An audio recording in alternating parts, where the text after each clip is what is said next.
Holy guacamole, baby. Okay, turn that up a little bit more. More. Okay, there we go.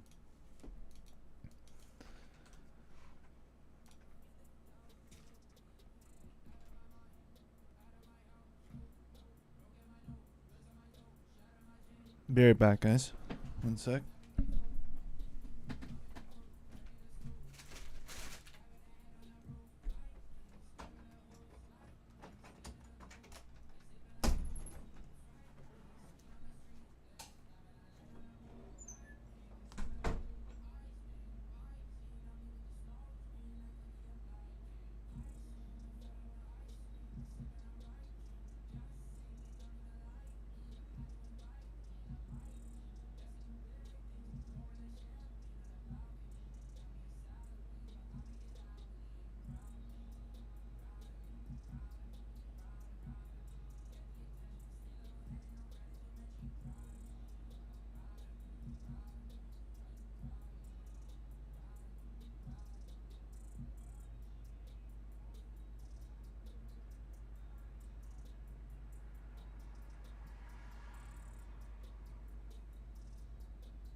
Oh boy. Um.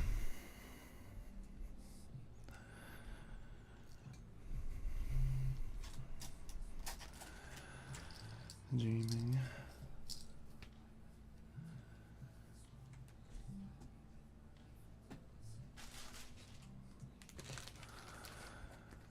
I'm not around.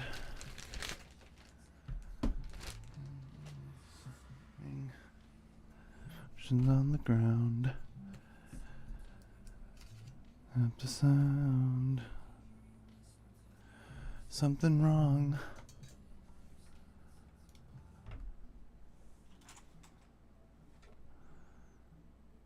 Oh yeah, baby. Let's go.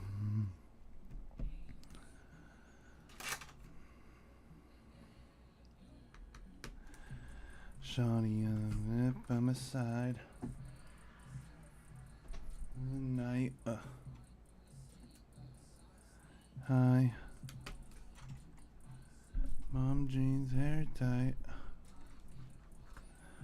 Very weed. Meat. Beat. Dean. I'm acting on my hip. Lip. Hey. Drip.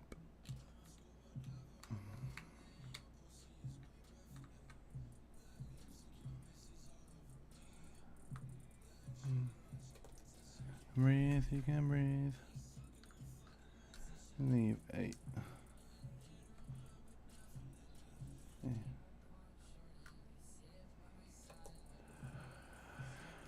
No, do the night.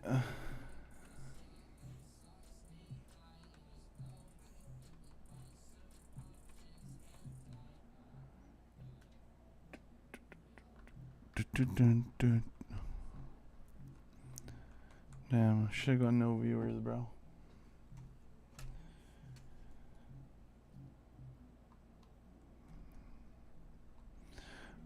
If I have 120 subs, but literally 0 viewers.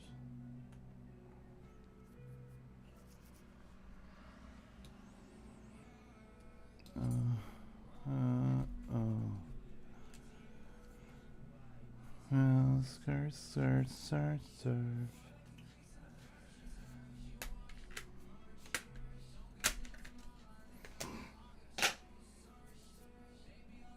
Purpose.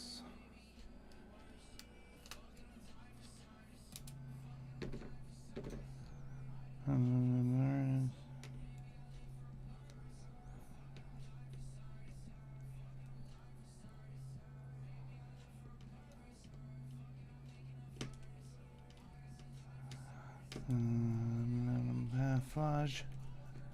Raj. Shaq. Skirt.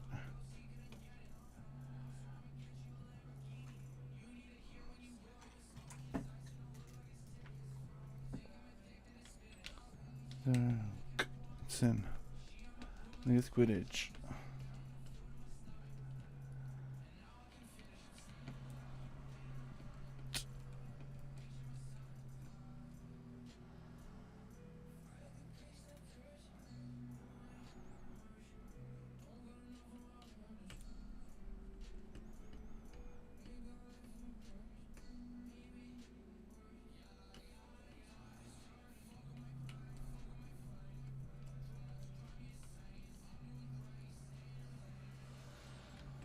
Name. Anyway. Great. Great.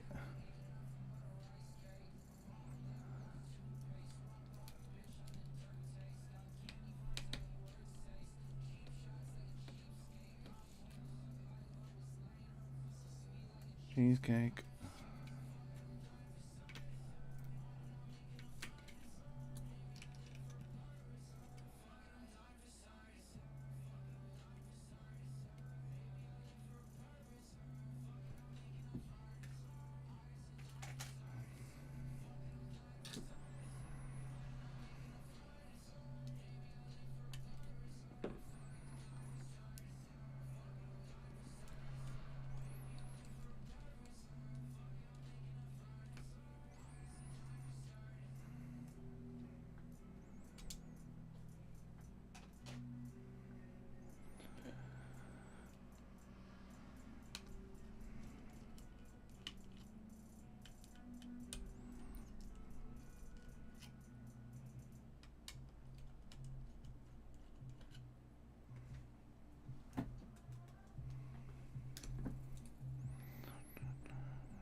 Get.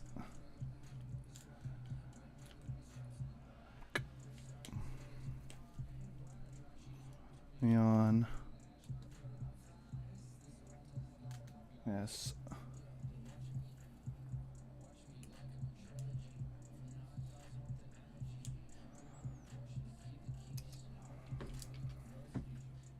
Joy University. Joy University. Overseas. Heck. Deck.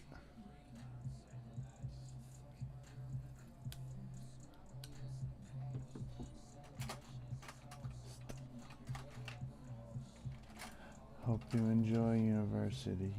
Hope you enjoy university.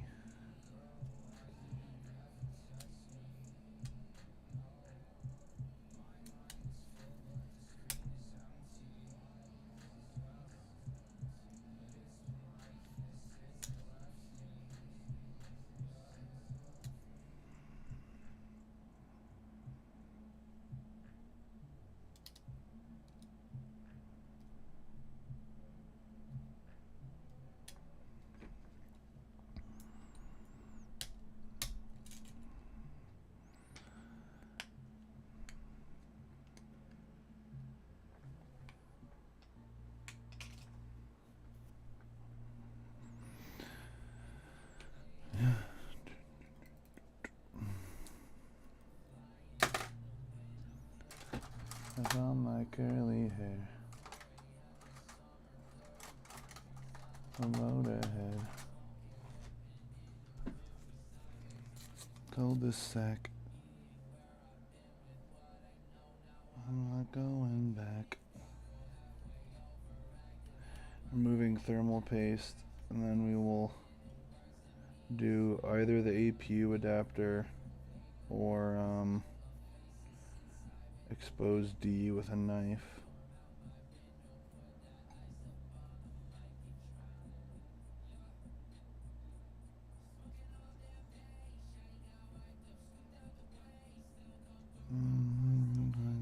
Bad.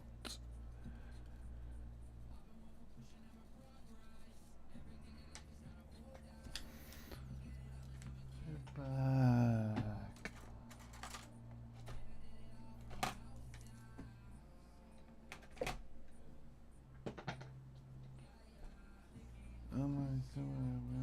Got the work to do. Feelings in my room. Seats up the snooze.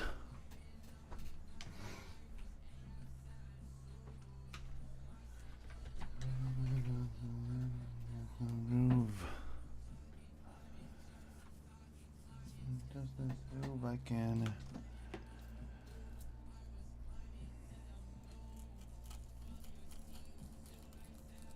You when I do.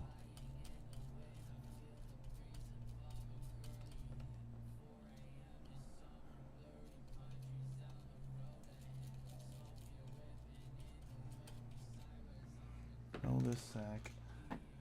I win I go win back. Curly hair. On head. Cul-de-sac. I'm not going back.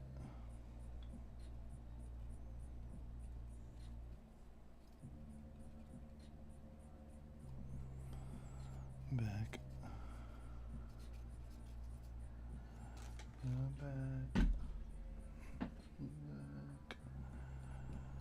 Back.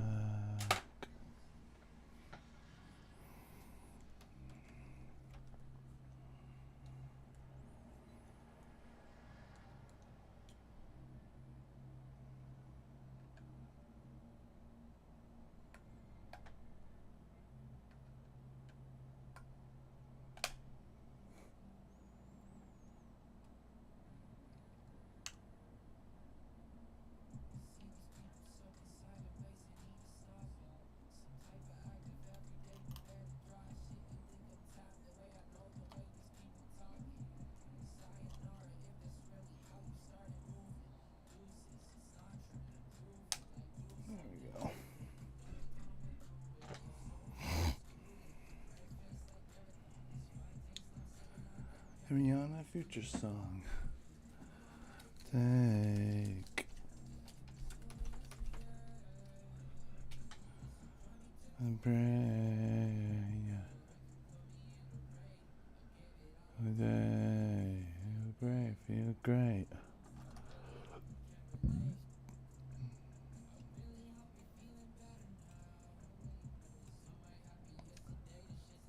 Feel great.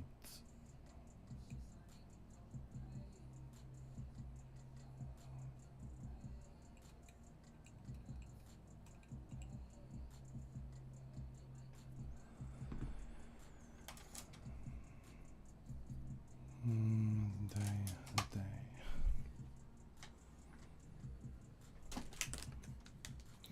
2 views, wow.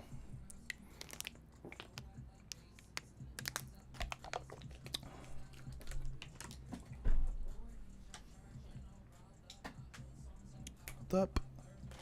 The go. Where I spoke. Come for this. Orange. Kick.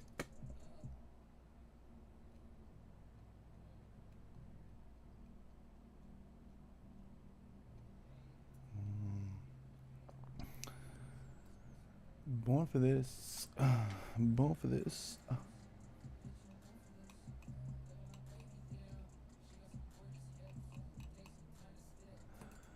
You're expect. I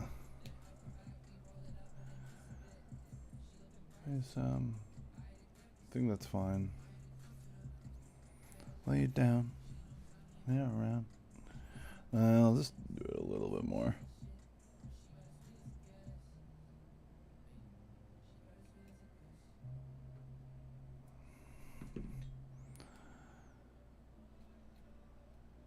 Inside. There we go.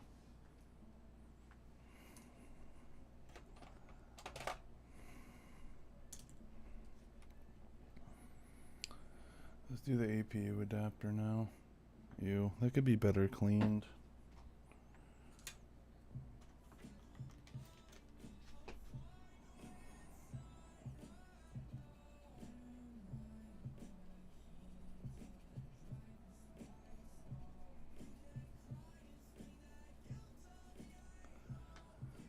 Now, mind different truths on the low. Yeah, that's a lot better. Should honestly just use that brush every time. Oh, fuck a phone. Give you passcodes. And then it'll be, oh no, no. Bros, alone hoes. That's all. Airplane mode. Planes go. Page sows. You buffalo. You want those right away. Yeah, it's just the way you're getting cake. Feel fate. Fade out. It's a made. Make.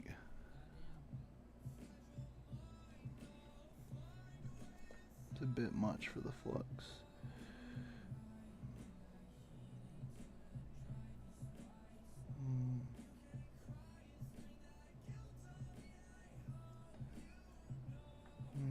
Mine. Hello.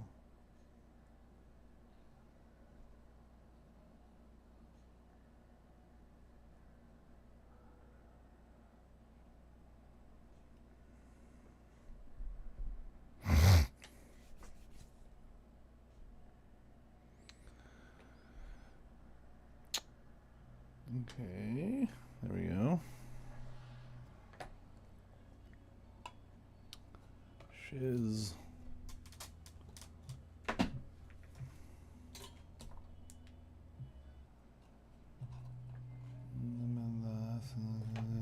Lights.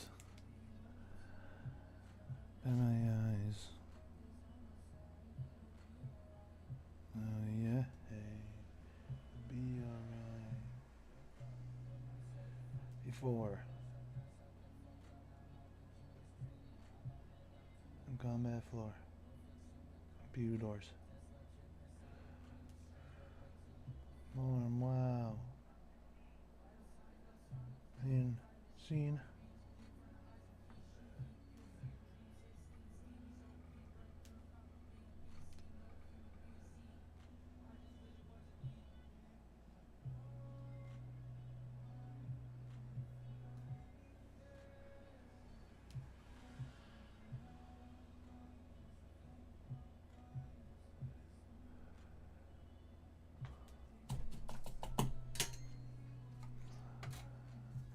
We understand.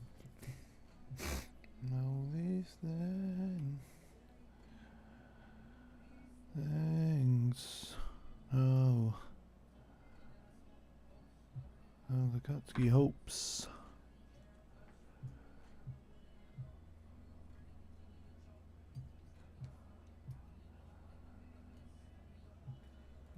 This. The lights up in my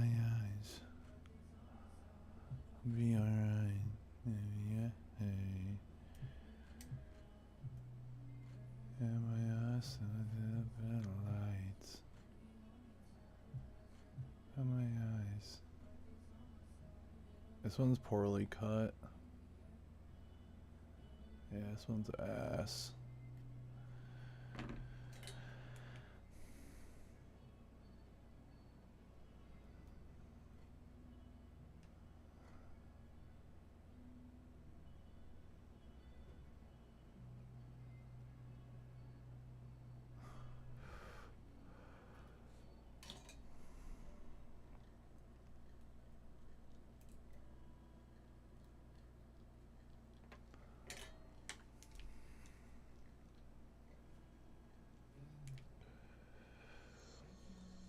Fuck ups. Even though my stomach looking to the sun. You should run. What the fuck?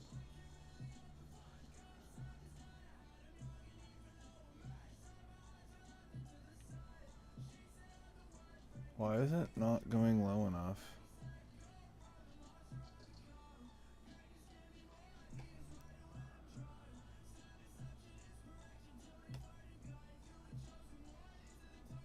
What the shit? Like, it feels like it's like hovering above it.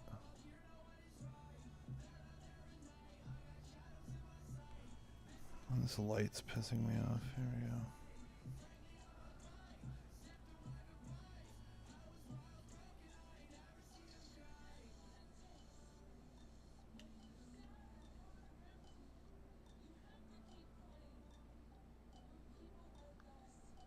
There we go.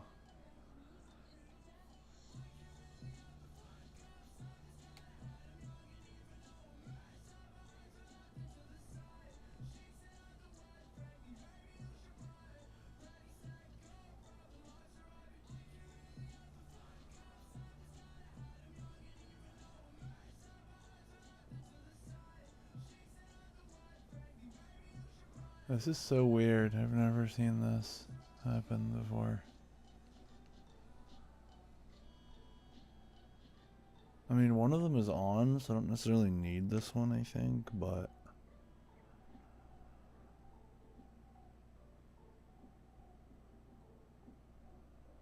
So weird.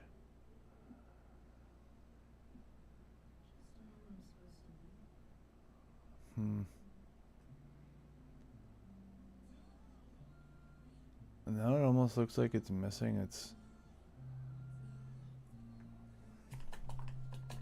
That fucking capacitor looks destroyed.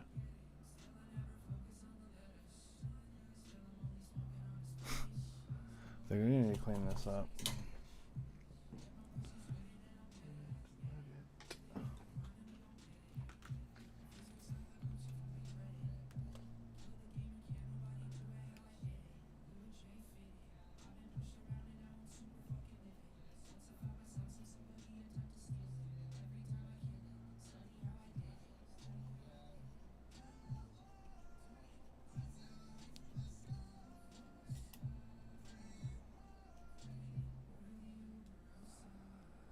I think we'll have to remove it and redo it. It seems a little fucked.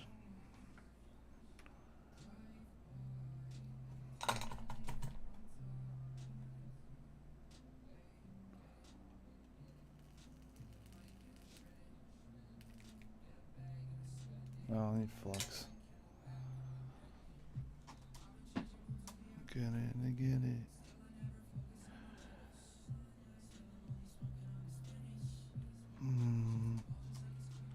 Footage.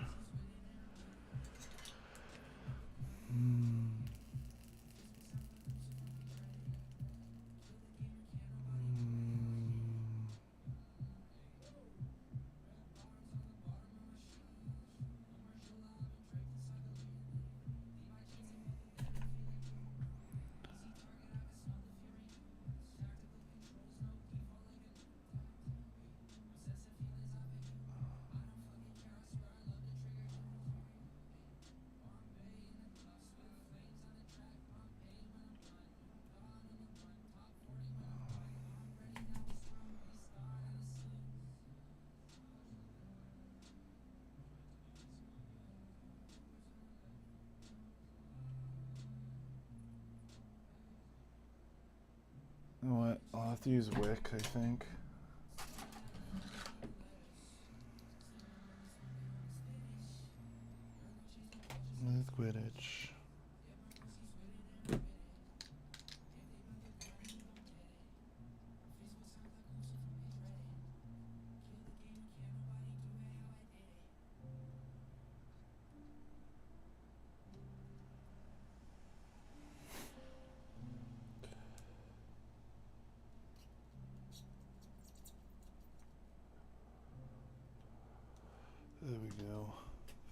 Oh, that smells awful bad. Oh, and then you need a fume extractor.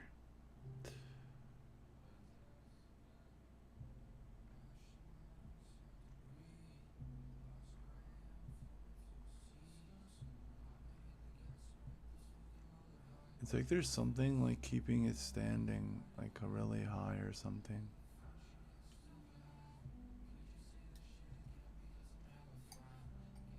I'm not really sure what it is though.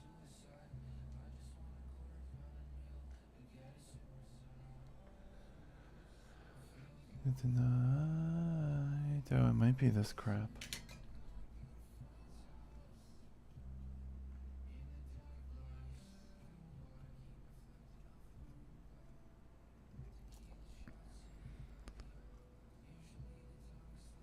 The shit time. Slow mo. Photos.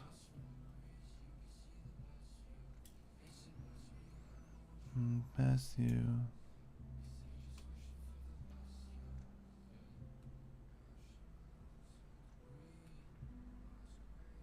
That's better.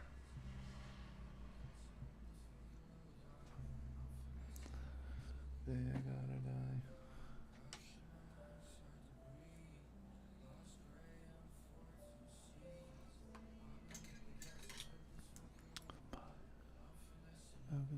Day I gotta die. You know what? I just realized that I don't even have my microscope on the fucking stream, dude.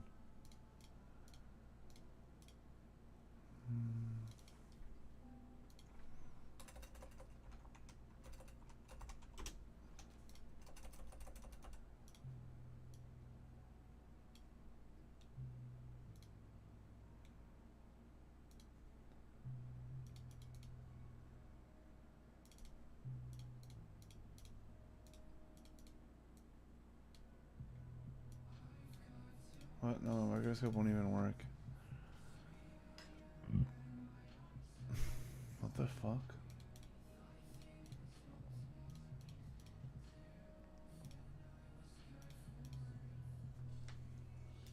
They're turning it off and on.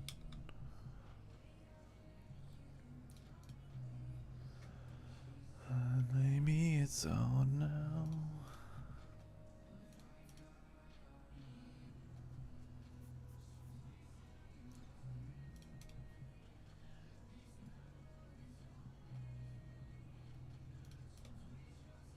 How odd.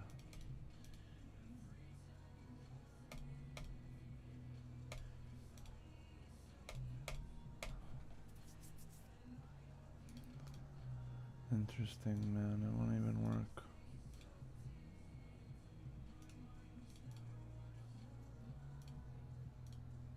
We're gonna put the webcam on stream, boys.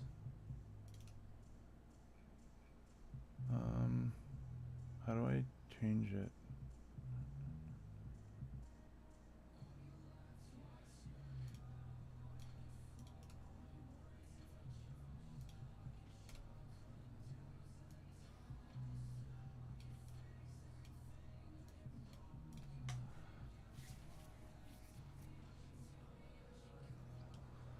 Yeah, why won't my microscope work though? It's so weird.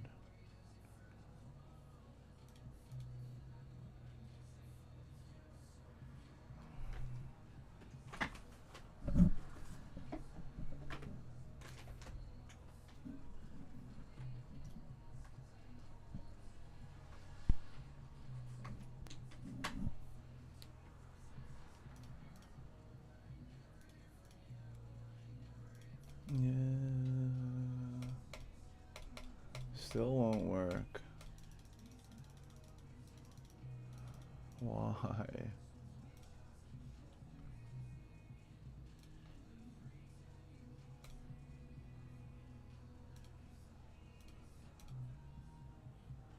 So weird.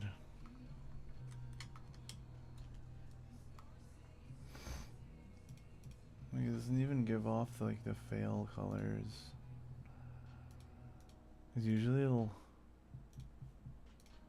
like give off some stupid output instead. Microscope the strip won't work.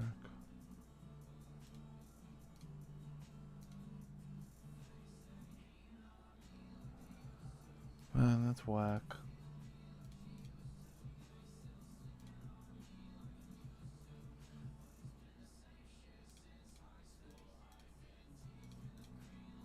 Yeah, that shit just will not work right now.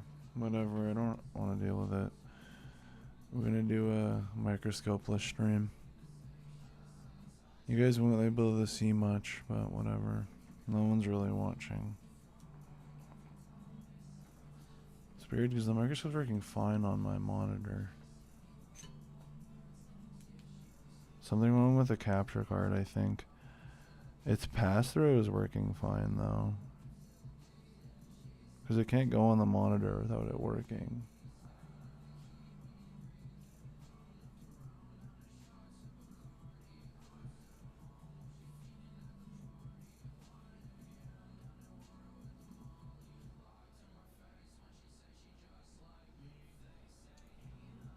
I used to.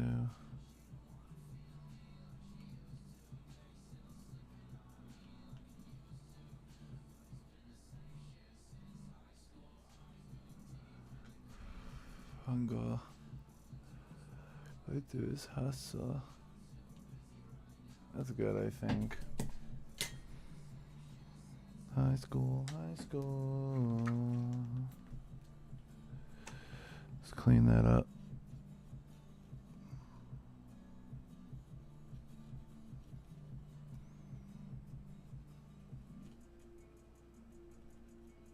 Good to go. It's like perfect.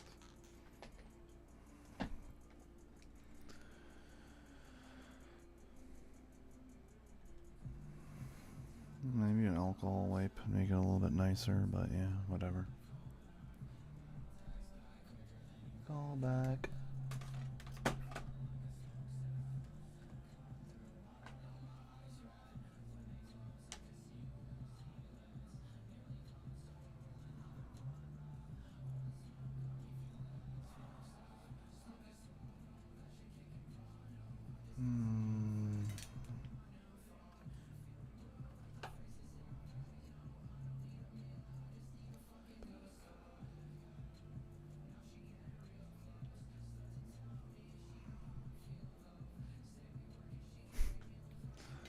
I always forget flux.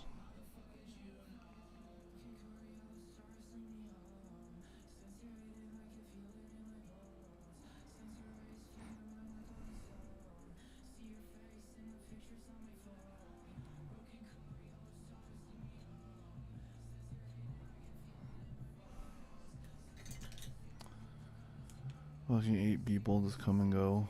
Dicks.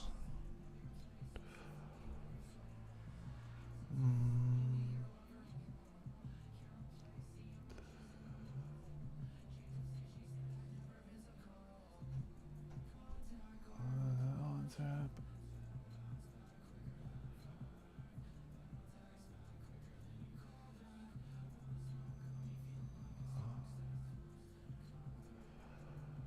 Red.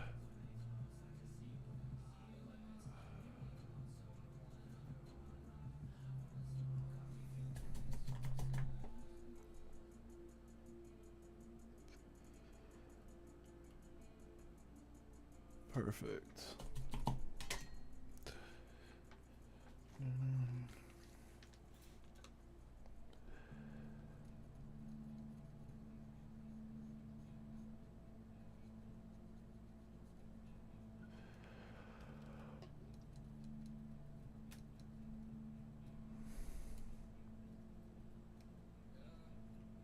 Well, that is still very messy.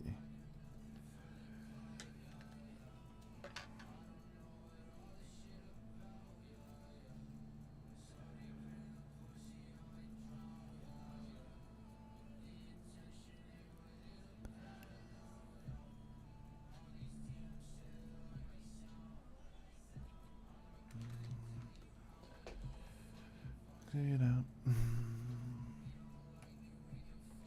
Let's take it out. Now I need the backside of the motherboard, but before that I'm actually gonna do as much of the wires and the mod. Bruh, what just fell? Oh. One sec, guys.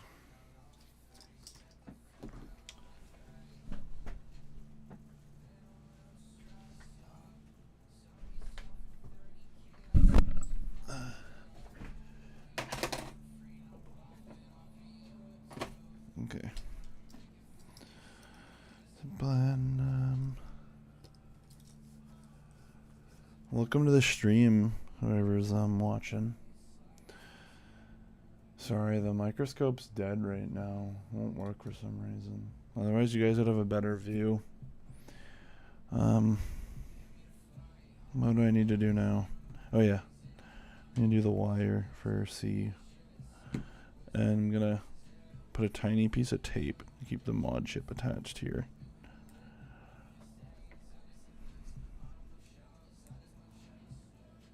I'll try and dampen the light a little bit so it's not as harsh there.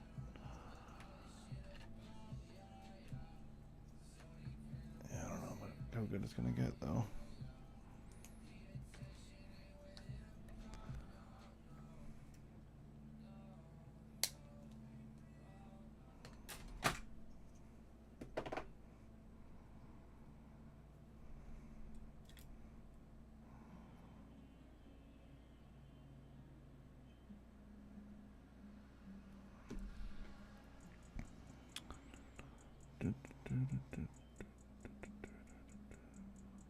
Oh.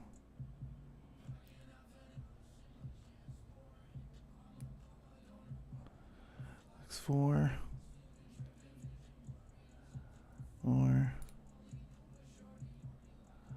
More A. So I need Jesus. See it. He says amnesia A.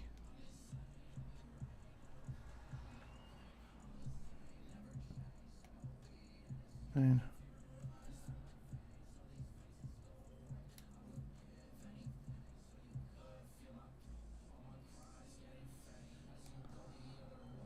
Man, this thing needs to be a little bit out to the side. Shit.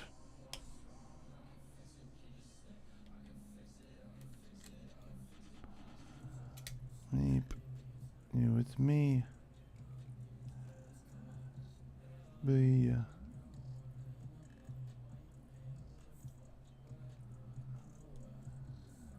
Oh, yeah.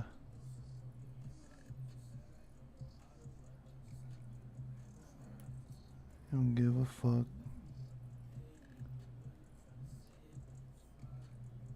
Me. Lately.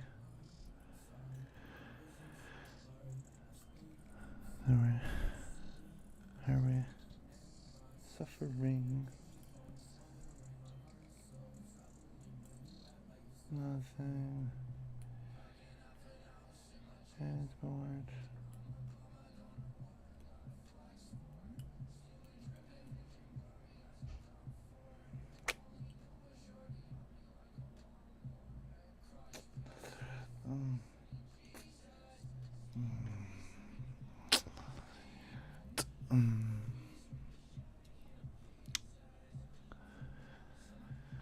Amnesia A.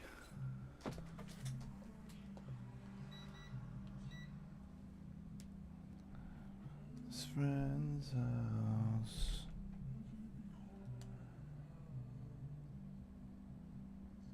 Out of your mouth. Yeah, we're good for the front.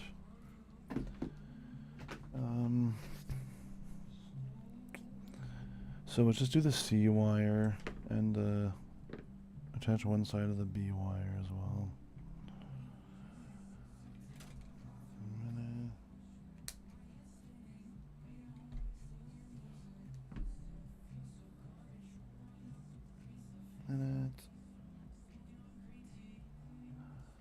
Finish.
isn't it?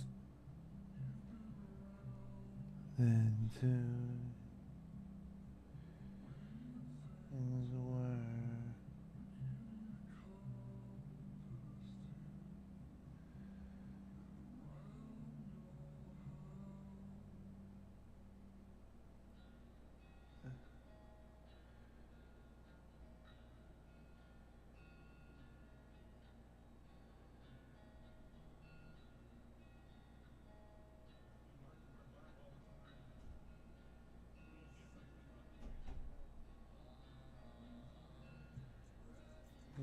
Apart, heart from the start.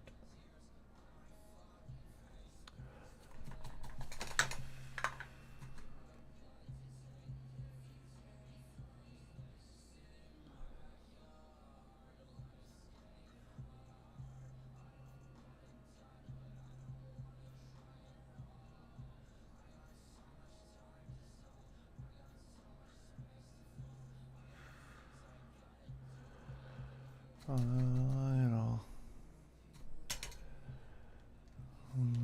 vex.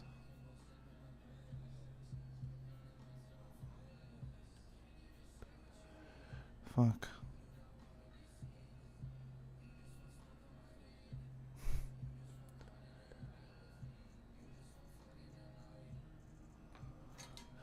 That might be like just enough on there. Right. Apart.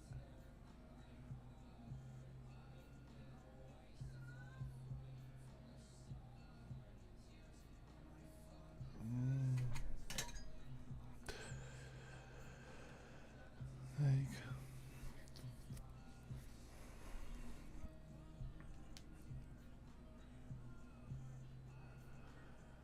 the life from the start.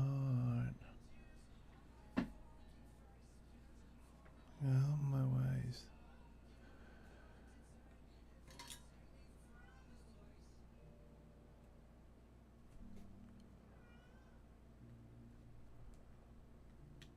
I'll be right back.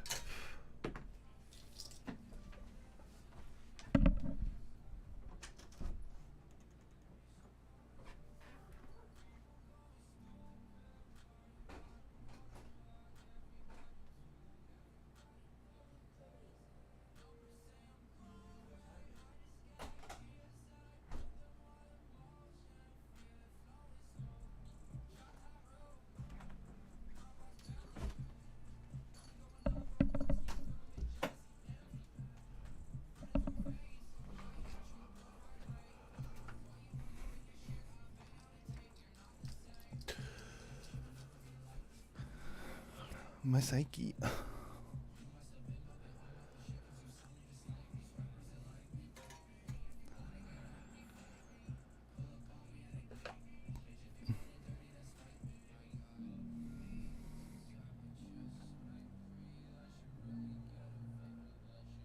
Cost me.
That's funny.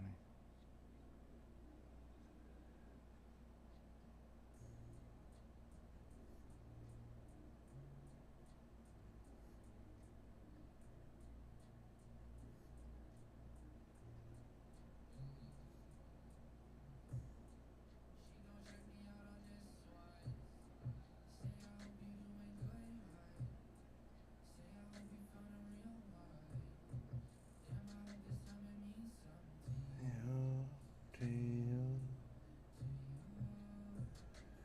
Say something. You to you.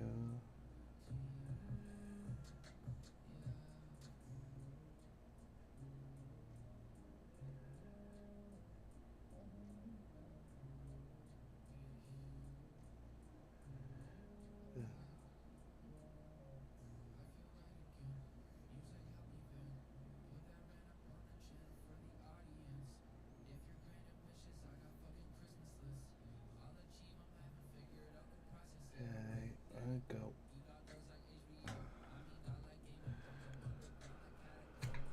Hey. Mars. Bars eye.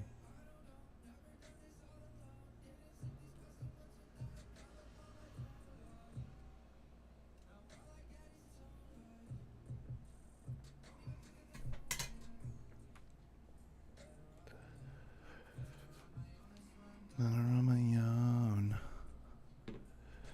Alone. Phone.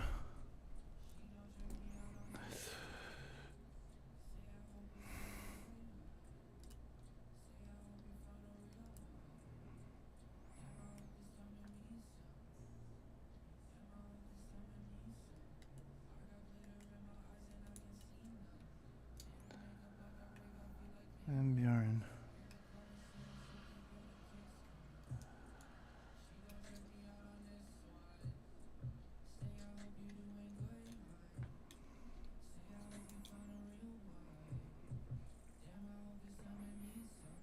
You to you.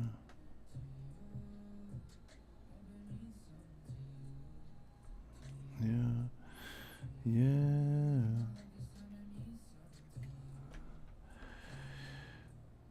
You. You something. You. You to you.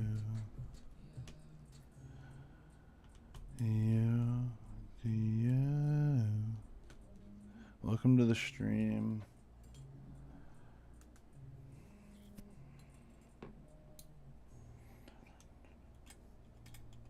Sorry, the microscope view isn't working right now. I don't know why.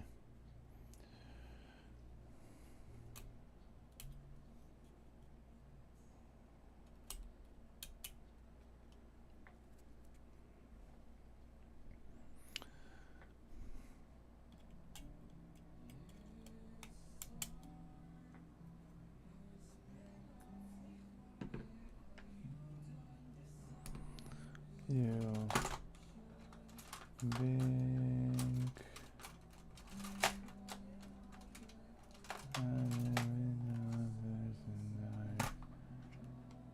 me bears and see.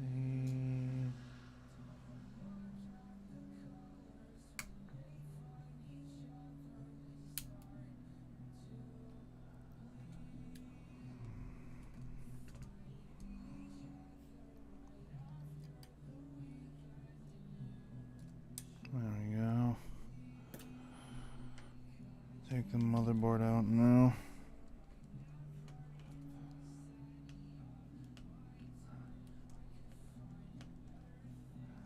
That ribbon cable looks slightly fucked for the power button.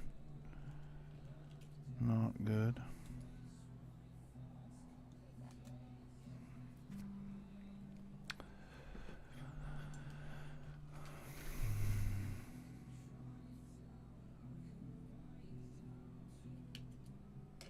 I'll get to you.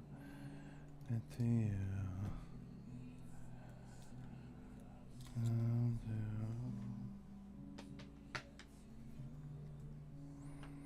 See you.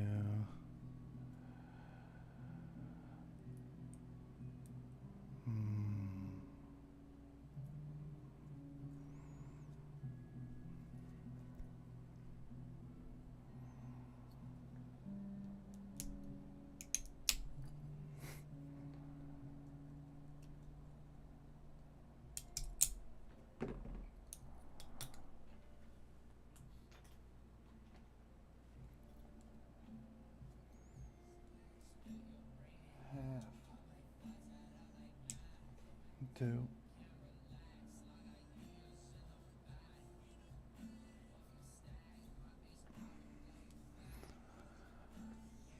Act. Max. I forgot to do this part.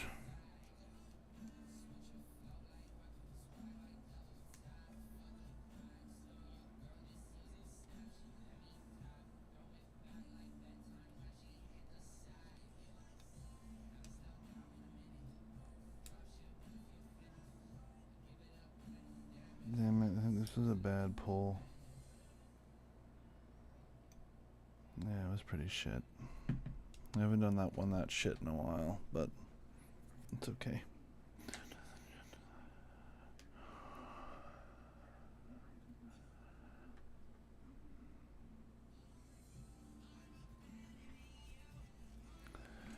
Let's clean this up a bit.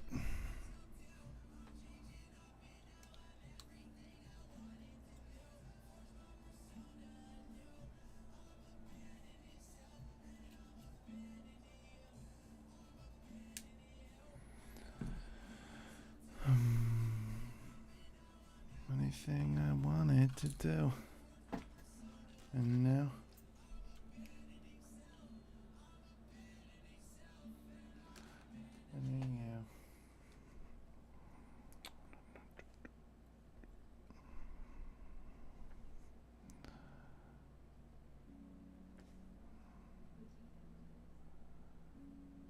whoa. Honestly, I don't really need the microscope for that.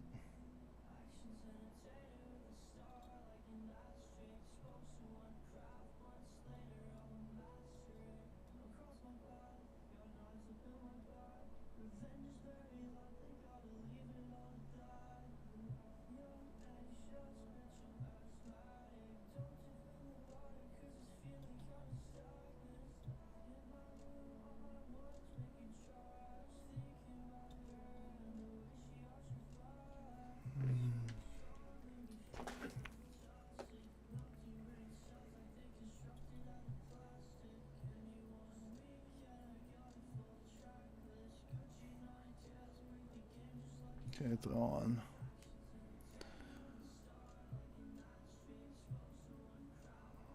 I'm gonna master it.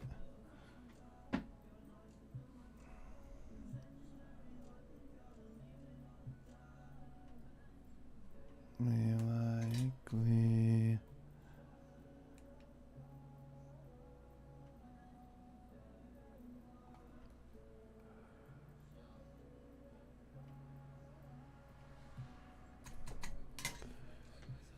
Movie. The festival. Back. Tracks.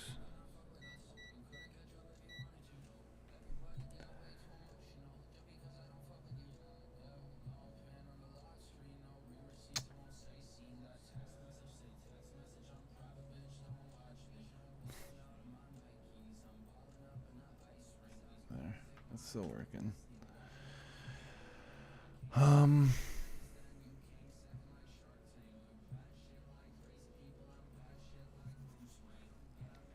I think I'm gonna need to use the other solder points, and I'm thinking I'm gonna need solder paste for that. I'll be right back.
I need something even smaller. Damn.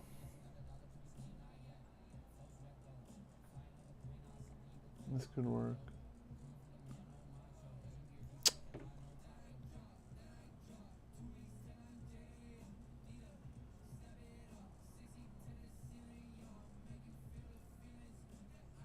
Oh my god, can you please?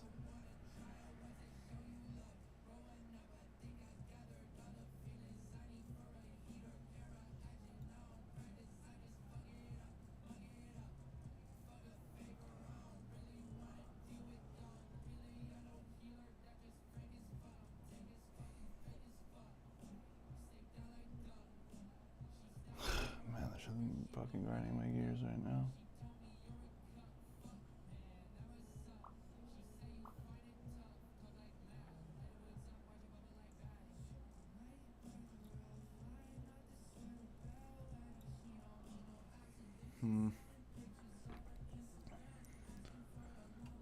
Let me check that the signal's still there. Alright, you.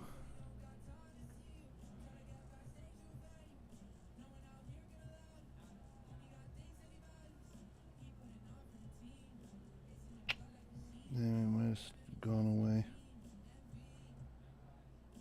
Damn, son. Already? Damn, I don't think I got like 10 fucking seconds.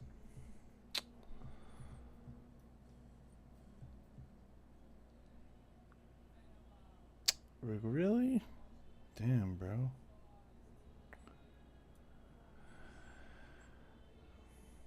Like, how did it even move?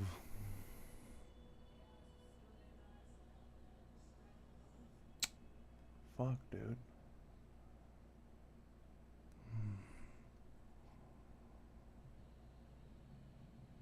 Fuck, that blows hard.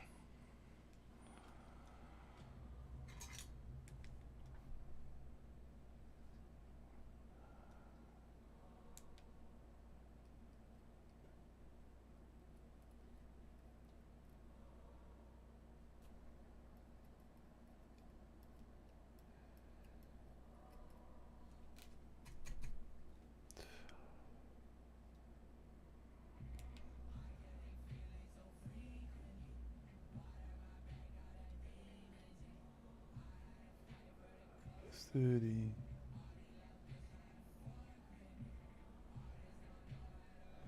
Oh boy, I did not want to pull it that hard. Frack.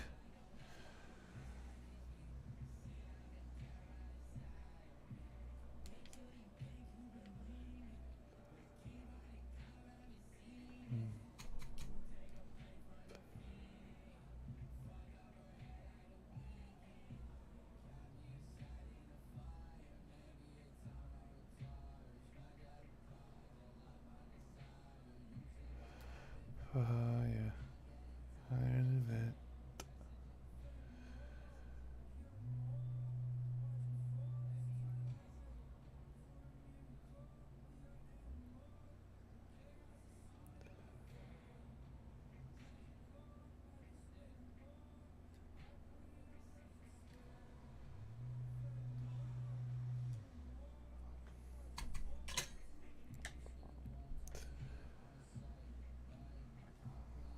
Like recycling.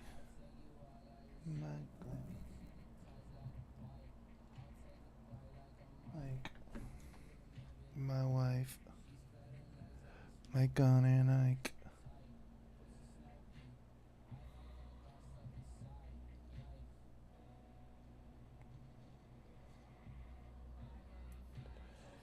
Damn, still not reading, bro.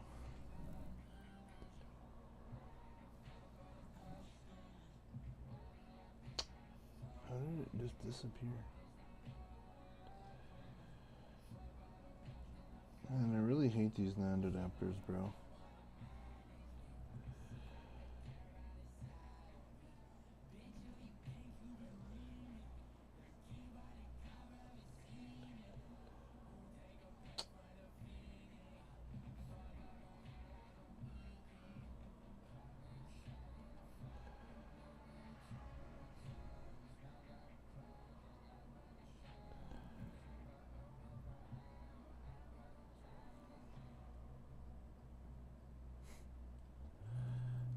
Ibis, fuck.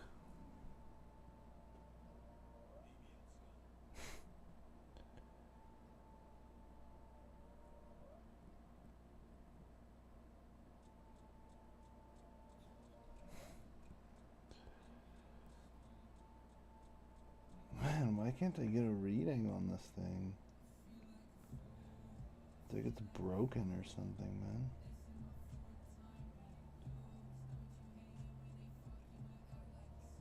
Holy shit.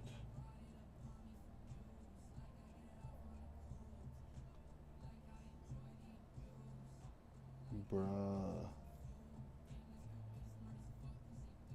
What?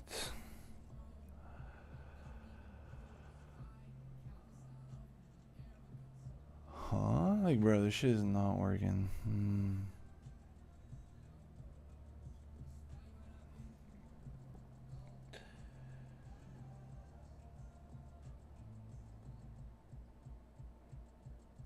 Okay, I had a signal for a sec.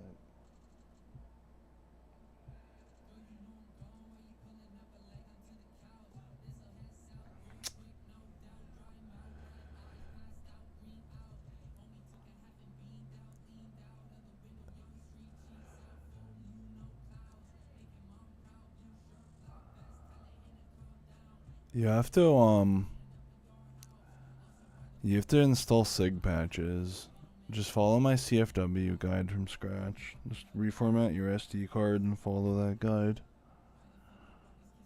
And then follow the tinfoil guide after.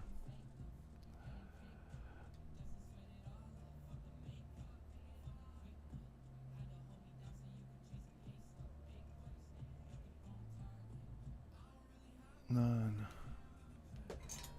One.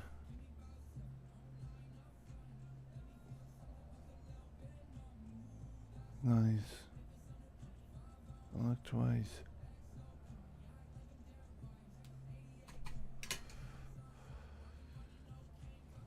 No mic. No mic.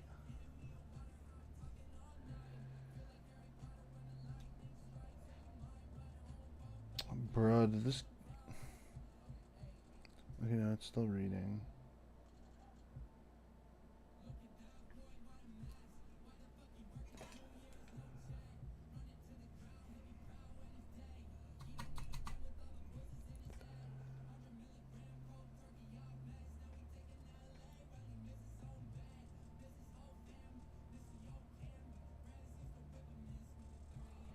Hey. I actually got that one.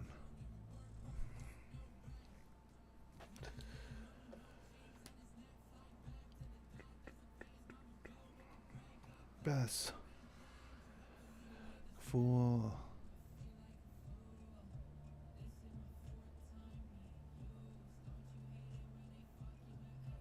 Still reading. I could try and do the other one too.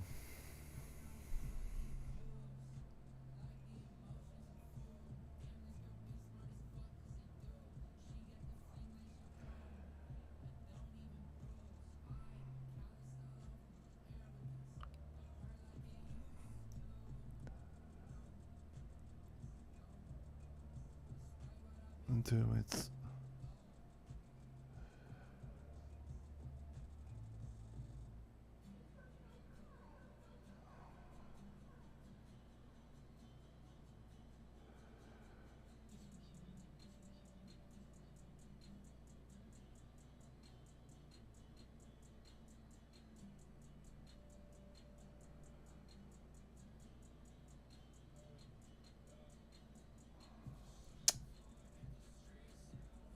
This is power trolling me.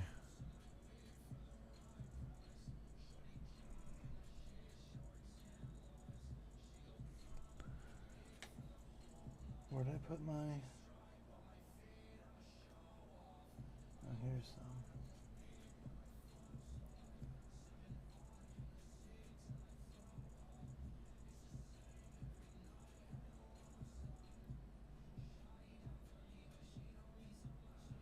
This one's so annoying to get.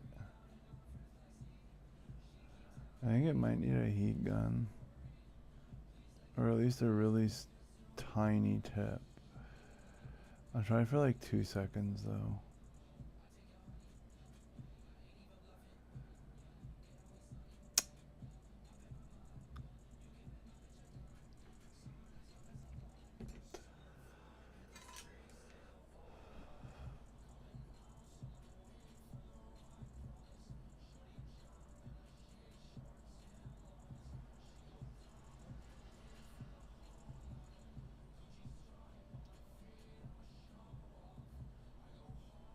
Yeah, I'm not sure if that's working or not.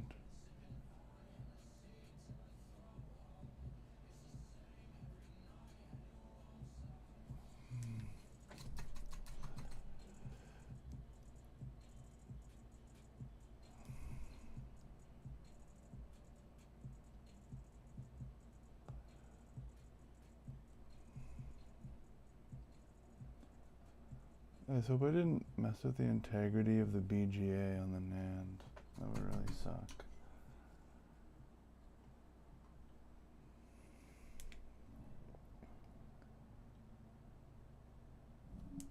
Yeah, I feel like I need a different tip. I don't know. It might be ever so slightly soldered. But that won't last.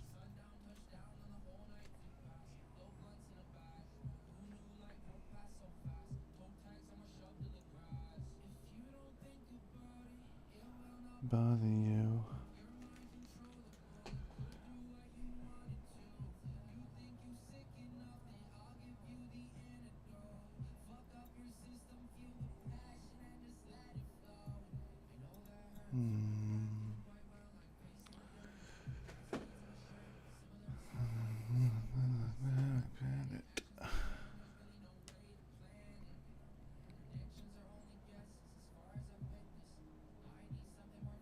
Okay, it's still reading. I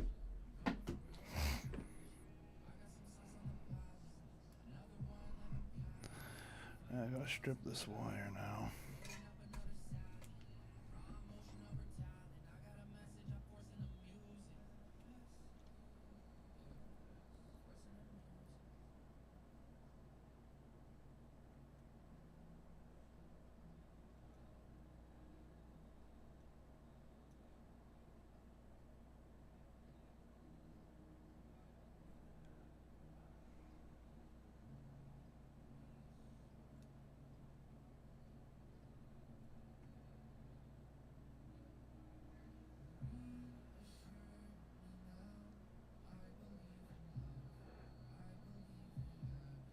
For days.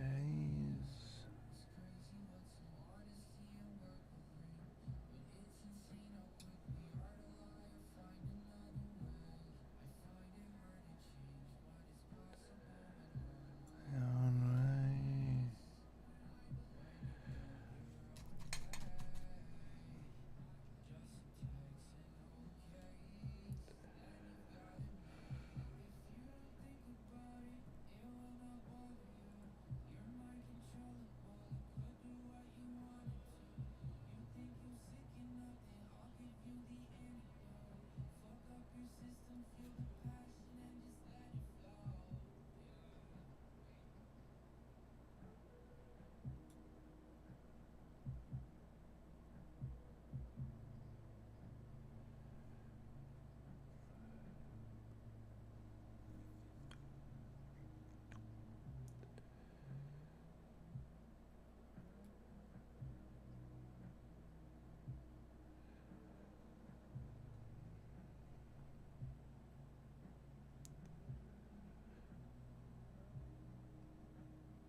Ricky. Aside.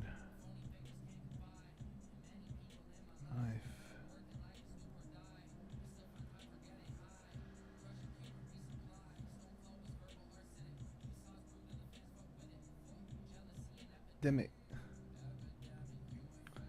It goes to me. Fuck you, see.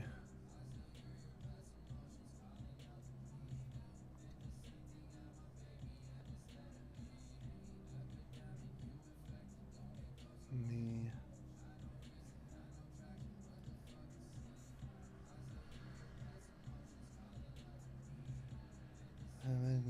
Baby, and just let it be. Off it. Hand it.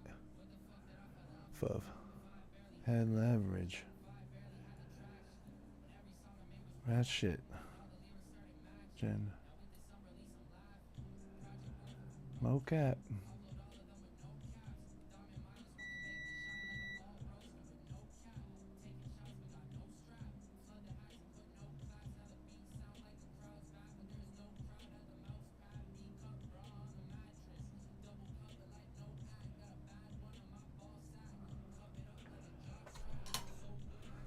About it. I'm back.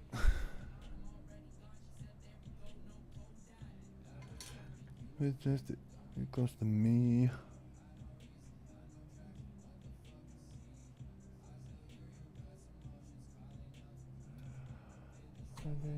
Baby, and just let it be.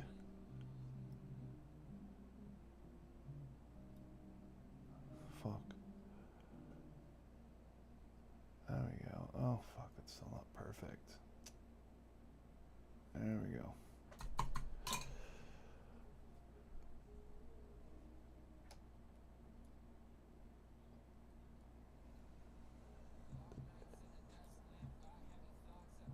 Headed. He's ready.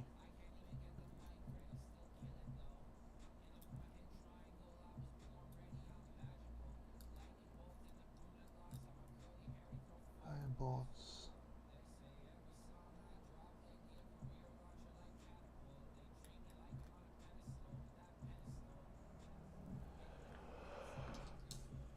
Well, damn, this wire might need to be restripped because it's a bit too long.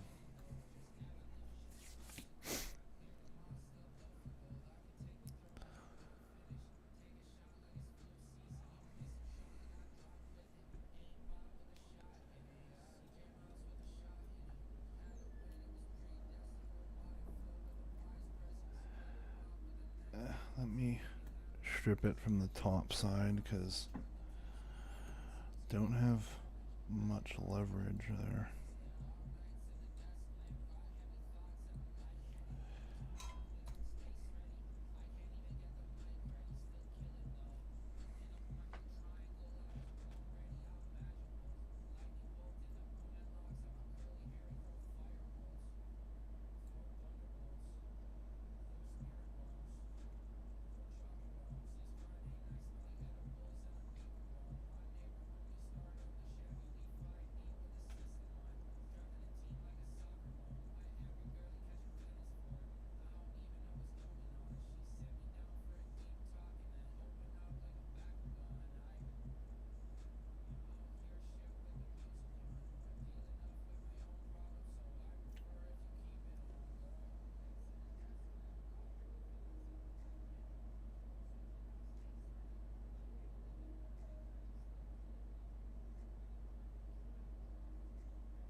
Headed. Base ready.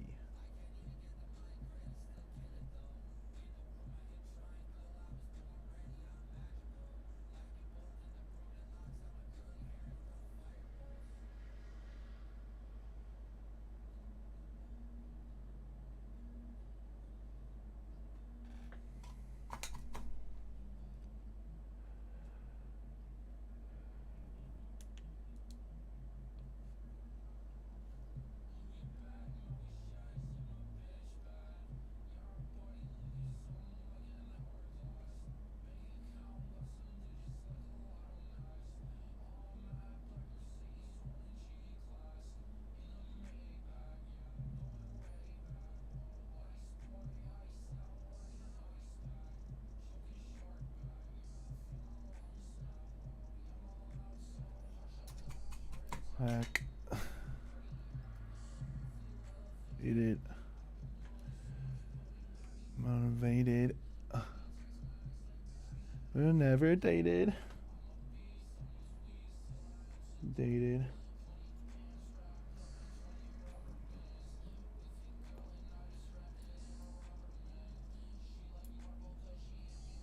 Thunderclap. Back. Need.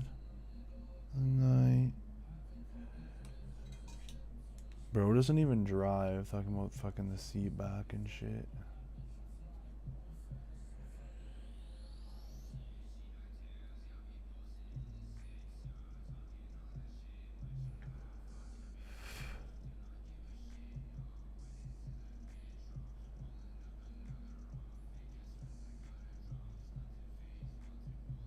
That could have been perfect, honestly. I should have just kept it.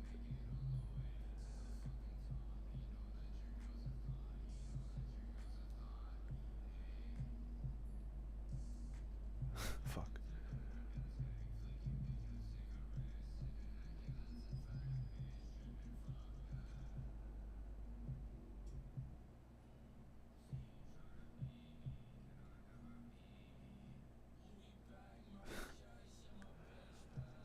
God damn it.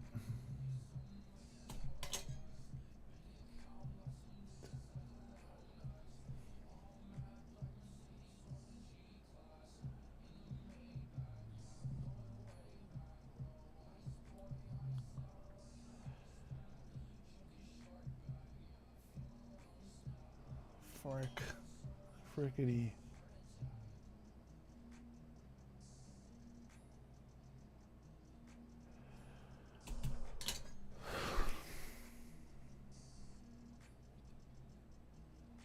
Oh, jeez.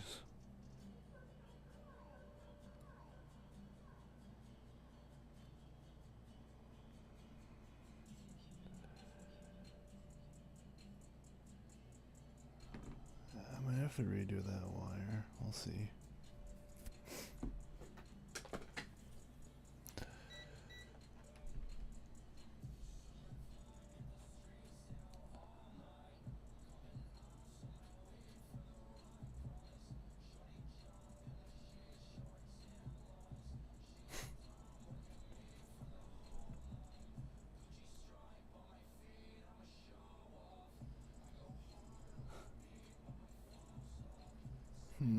B is kind of sus. It's like 3.2.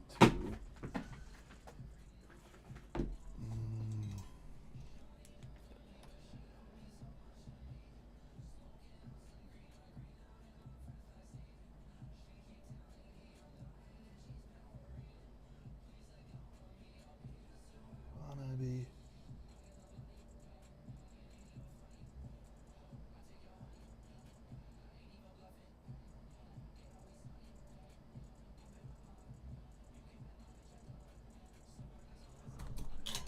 I think that's a bit better. Let's try it. High price.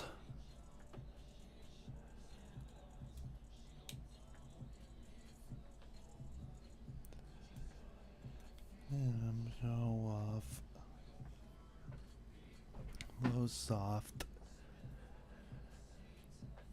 Up. Looks like it's working.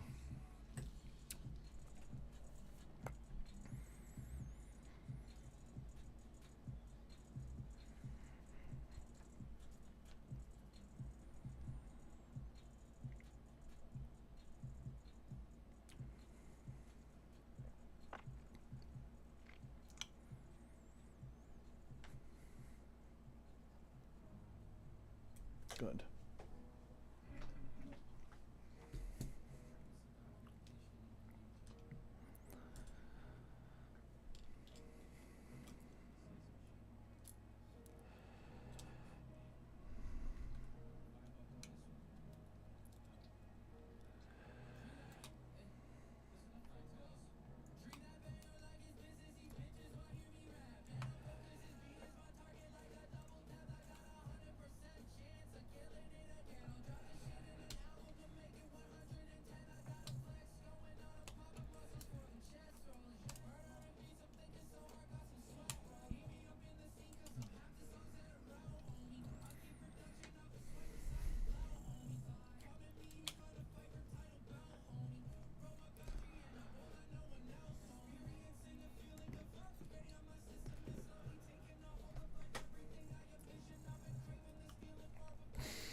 Crazy that 50 people have been to my stream.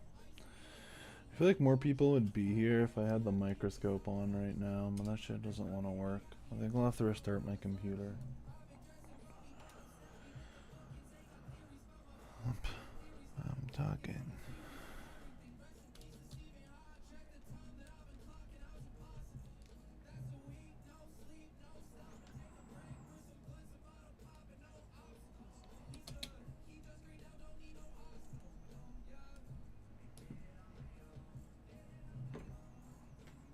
Well.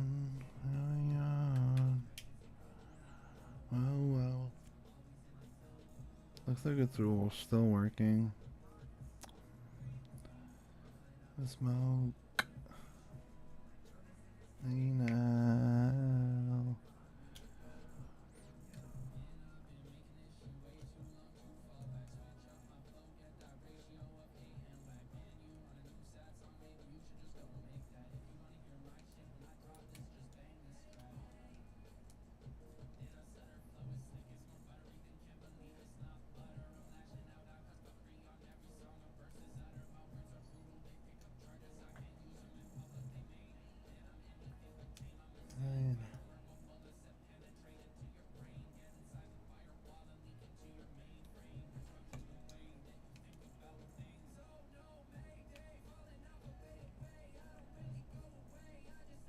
Oh, whoa, what the fuck?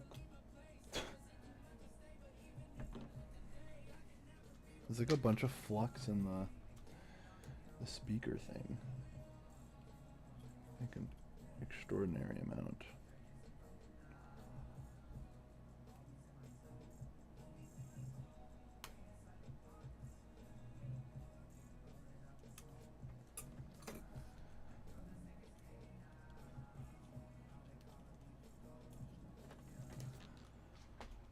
It's probably a little bit better, but I don't know. Hopefully it's not fucking up the connection for the speaker. That would really suck balls. Vibes.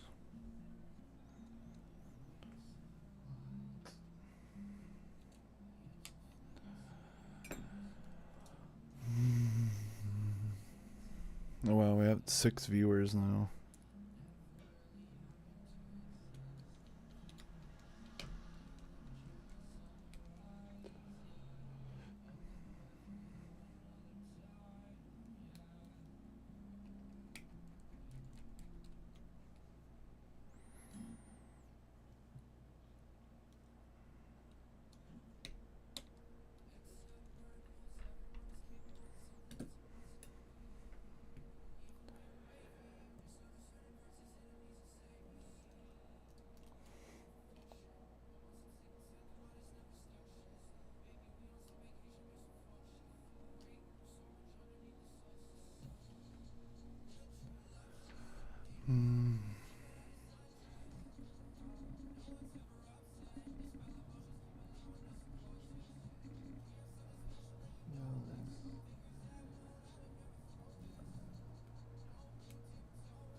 I'll always love you.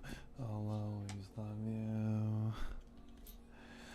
I'll always love you.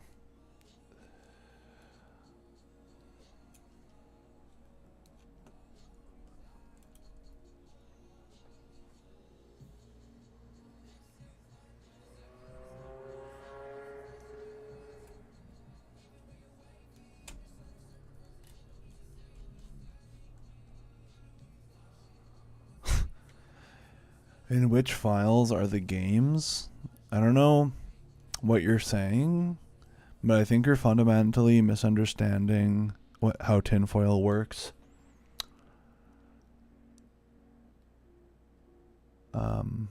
If you're installing games manually, you'll typically be finding .nci files or .xci files or .nsp files somewhere on the internet, and then you'd be either moving them to your SD card or using NUT to do install over USB or install over Wi-Fi.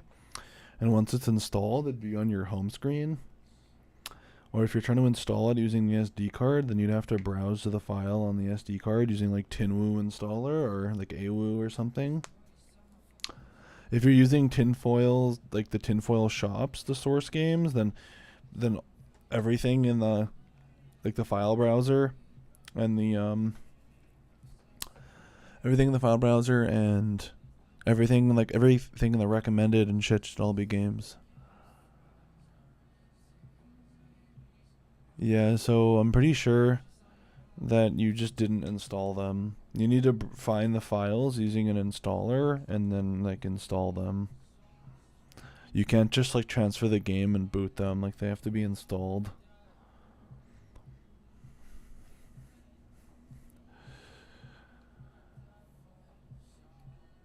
One, two.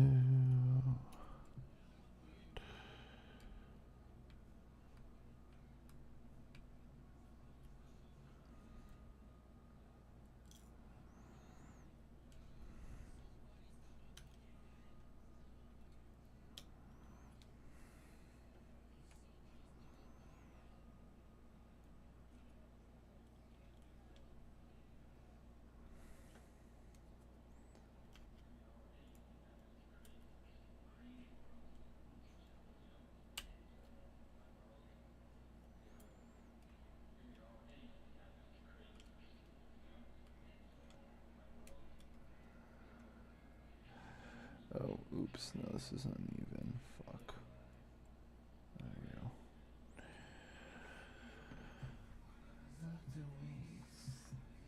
Sleep. 2 weeks.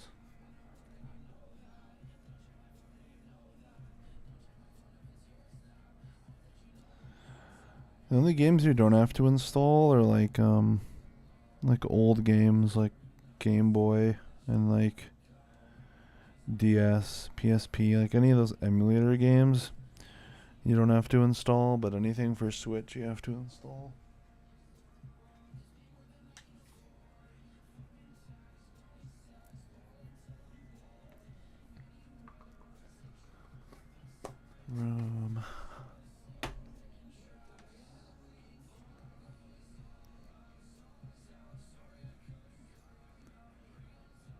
Delete hidden games? I don't know where your games are, bro. If they're hidden, you're gonna have to find them, bro. Like, go on your SD card and delete them.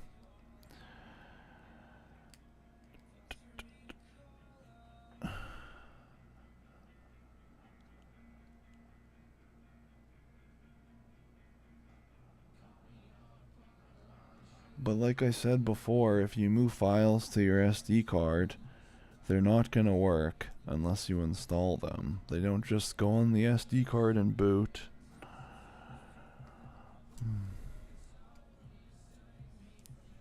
There's tons of videos explaining this stuff, dude.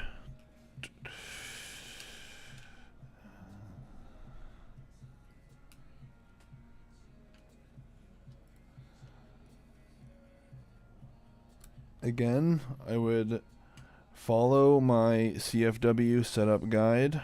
I would reformat your SD card and follow that guide, and then just use tinfoil. Doing whatever you're doing now is, I don't know. I don't think you know enough to be doing manual installation. Sorry, dude.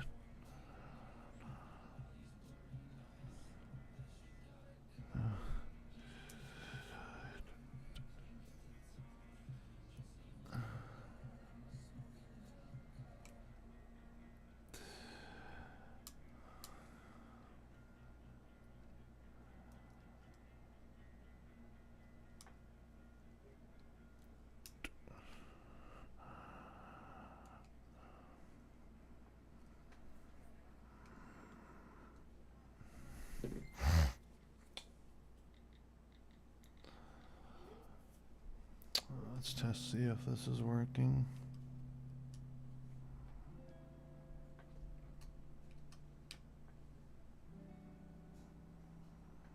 Please, screen work. Joy-Con drift. Sorry, what are you asking me? I'm installing an Instinct NX mod chip. the Joy-Cons have the joysticks, if that's what you're wondering. I don't even have Joy-Cons here. I don't know what you're asking. Sorry, bro. I mean, Joy-Con drift does suck. They're super easy to fix, the sticks, though. You can get new joysticks for like a couple bucks on Amazon. And it takes like 30 seconds to replace them. More like 5 minutes, but yeah.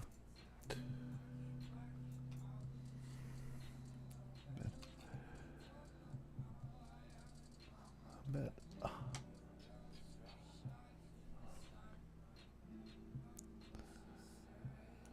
I know I'm dead. No, ahead. Hiding.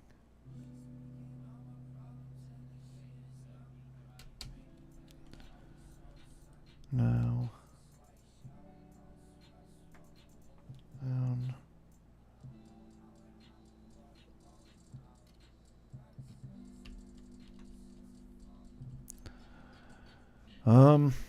People say the Instinct NX chips are a lot more reliable and less prone to problems. But oh, and also the PCBs are a bit higher quality, but they're like double the price. Other than that, they're the same thing.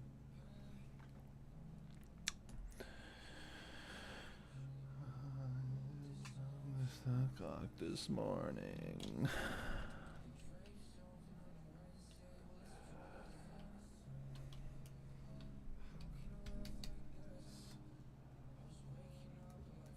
Peacock.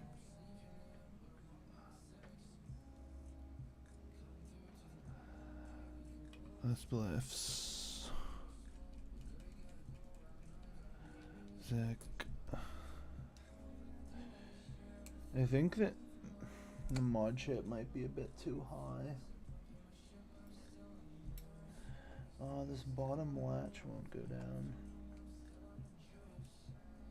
And then the tape up here isn't cooperating.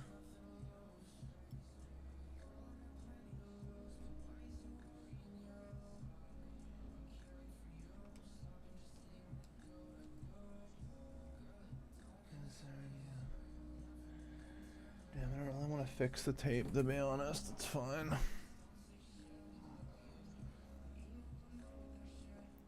I don't know. The clearance might be an issue. We'll see. It gets streak. All week. You're on me. You're on me.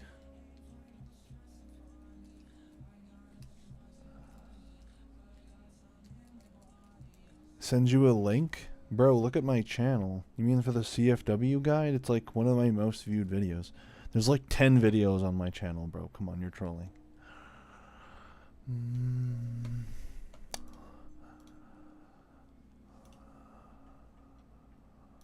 It's like literally probably my newest video, isn't it?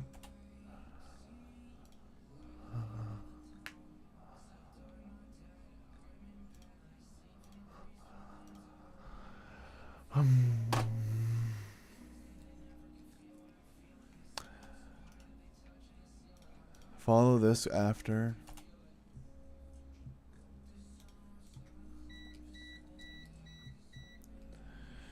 Let's test this again, just in case. Looks like it's working still. 6. Hello, Alex, the pirate doggo. Looks like it's working, boys. Move like this.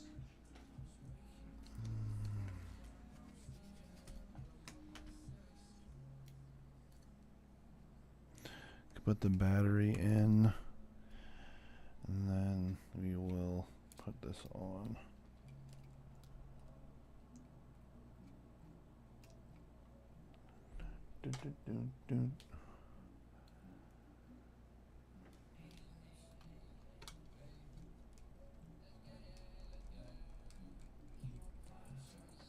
Yep, by my side.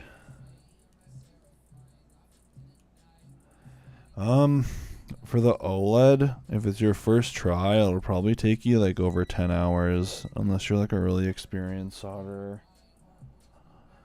like an advanced level. If you're a noob, it'll easily take you over 10 hours probably. But the other models you could do in under 2 hours. But if you're a total noob, probably maybe closer to like 5. But I can do, like, I've only been streaming for an hour 45, and this one's basically done. I've done them in like an hour 20 before.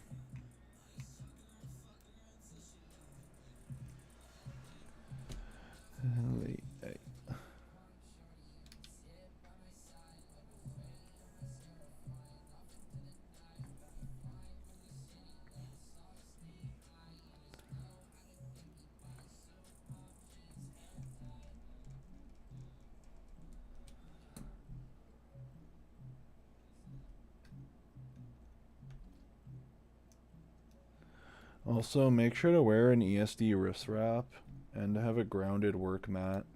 Both of them you need. Because otherwise, you're basically running like a 10% chance like every second. Like honestly, like a 1% chance every second for your motherboard to get damaged. You're literally just rolling the dice.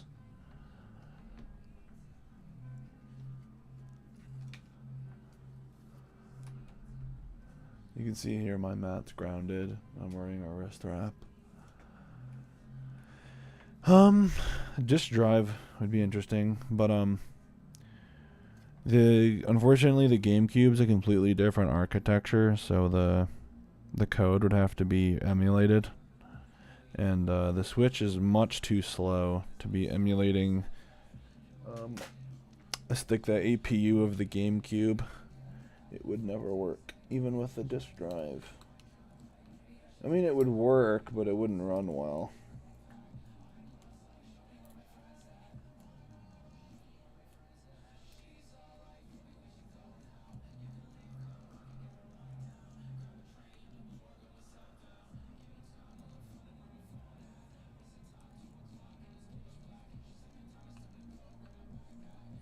The light is piss easy in comparison. If you don't, I don't know, the light you need a microscope, but the V1, V2 you don't really need one. Same with the OLED, you don't need a microscope, but it's a lot better to have one.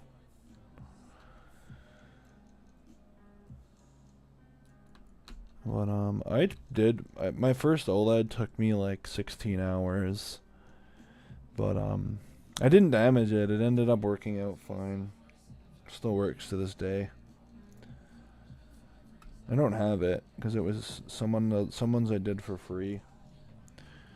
But yeah.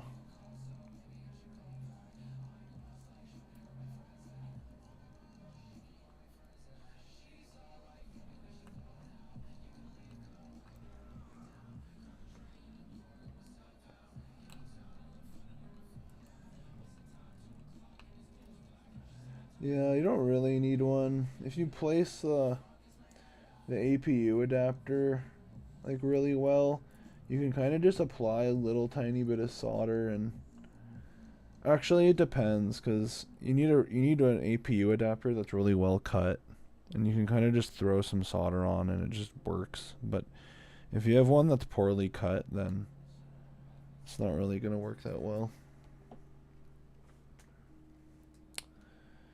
Yeah, honestly though, just I don't know, you kind of just gotta go slow, and you have to really you really need to take care of your ESD protection, because the light V1 and V2 you don't have to take the motherboard out, but since you have to take the motherboard out, the risk to damaging the motherboard is upgraded tremendously. Like for literally every second the motherboard's out, you're running like the constant dice roll on whether or not you're gonna break the motherboard without proper ESD protection anyway. Even then with it, the chance goes down tremendously. Man, this thing does not want to go on.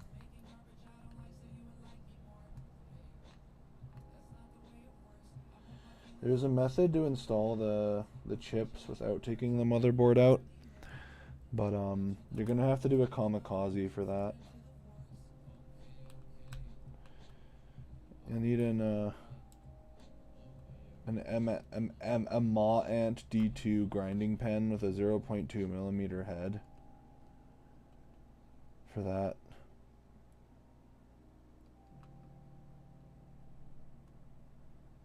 Man, what is up with this thing? It does not want to go on properly.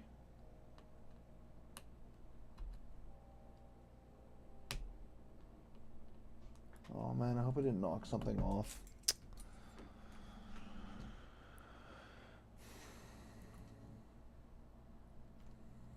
Sorry guys, I know the stream looks like shit right now, but I usually have a microscope view.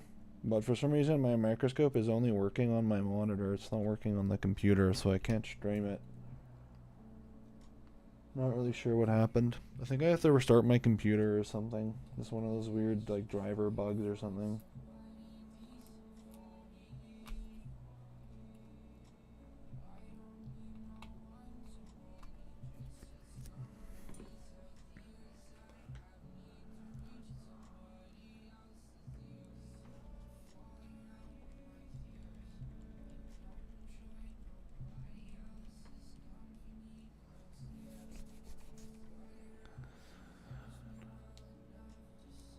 Honestly, I think it was around the first 5 OLEDs that I did without any issues.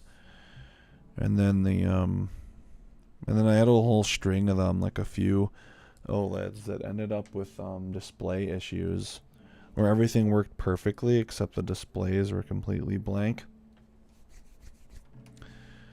And then I finally realized that the old PCB mount I was using was bending pins in the display connector, or sometimes it was the ESD ending up shorting components along the display rail.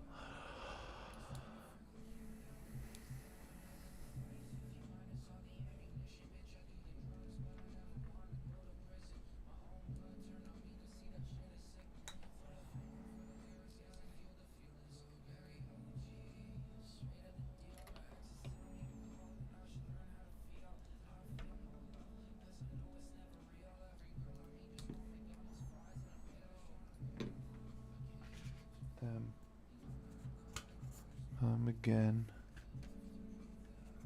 And then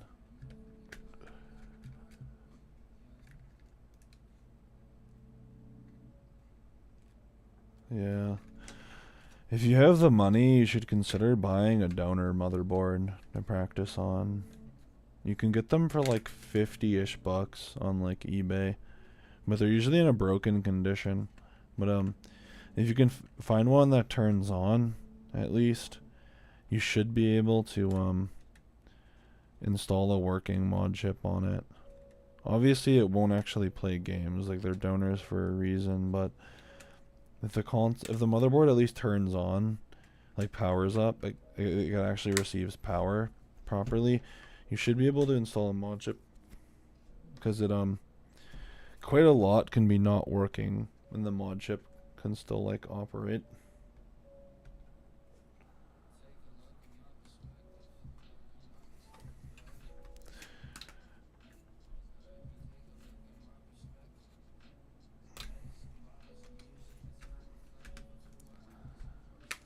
Yeah, I have full unedited content on my channel for installing a mod chip on every console. Well, for every Nintendo Switch anyway. I definitely would go Instinct NX over the PicoFly too, especially if you're only doing one console.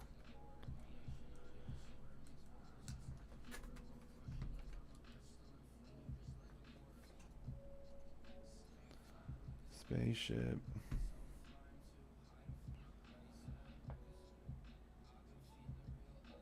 Yeah, the first OLED I did, I actually broke the NAND adapter and had to get another one.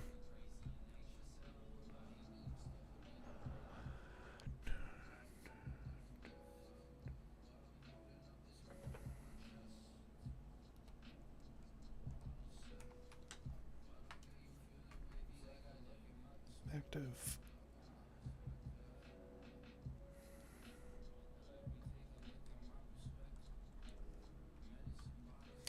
The OLED is so much like it's so well made in comparison to the other consoles. Like the screws are better. Just everything's better, honestly. It's weird how inconsistent the screws are in the Nintendo Switches. Like some of them are magnetized, some aren't on some models. Like the lights back four, the tri-wings aren't magnetized, and then same with the top two and bottom two JIS screws. But then all of them on the OLED are. But then on the V1 and the V2, the top and bottoms aren't. But then the back four are. It's super weird.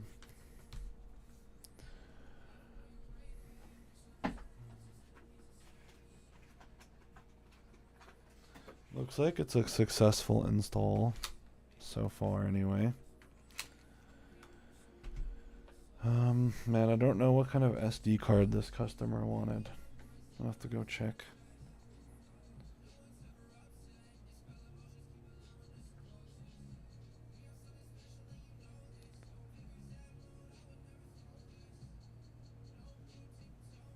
Oh no, I forgot they actually brought one in.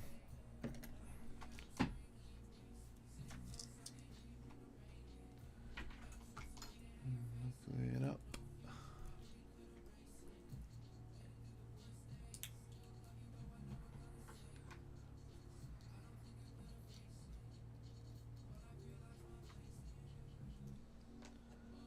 Always love you. I'll always love you. Always love you.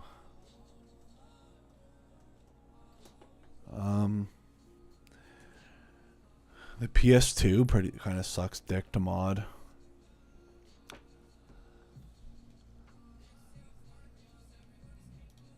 The PS2 is the fucking cancer.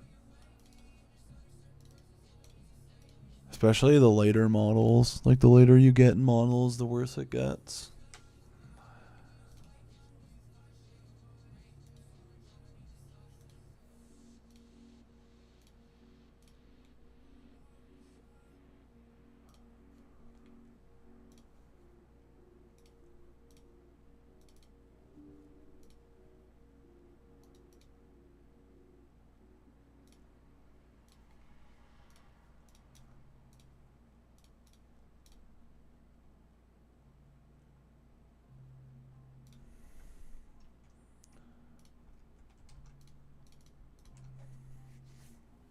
PS2, it's literally like how many? It's like literally like 20 jumper wires. It's fucking ridiculous.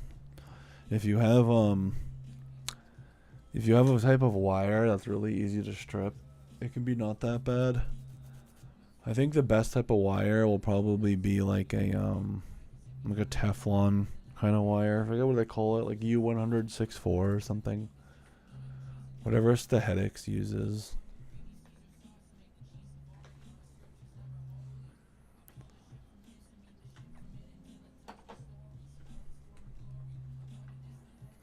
I don't know. The PS2 isn't like hard as much as it is like just really fucking annoying.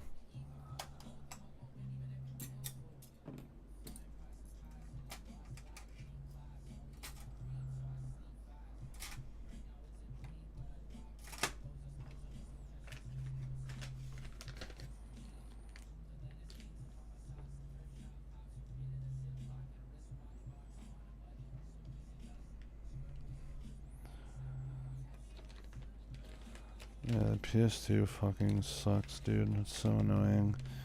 That's why most people just soft mod them, but it's the worst. And,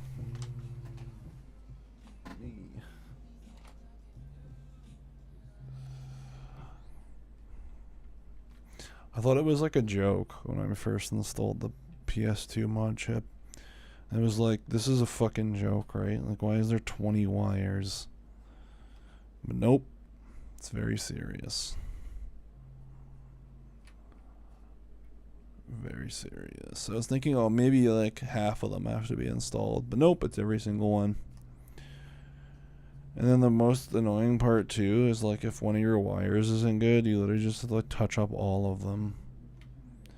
You have to like do a great job with your wiring.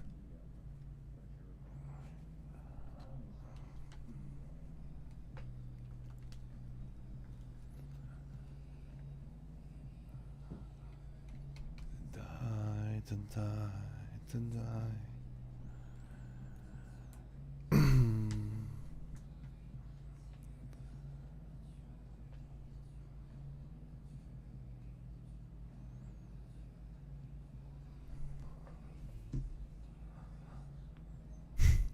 Yeah, it fucking blows. It's super cheap though, and like pretty low risk because you can get them for like $20, and the Mon chips are like $5.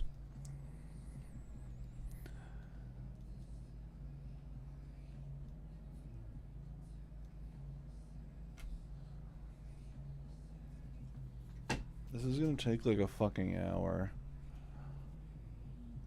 I don't know if I should keep streaming or not. I'm tired.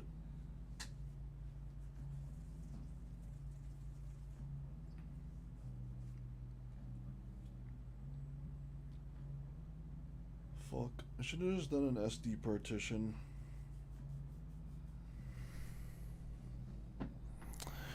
Here, you can't cancel these.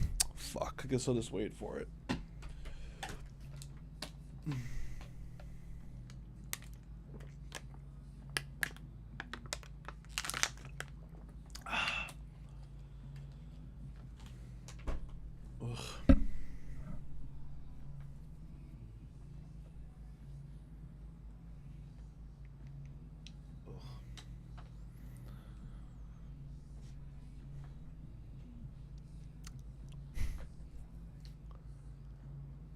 Voltar has a pretty good guide for modding the PS2.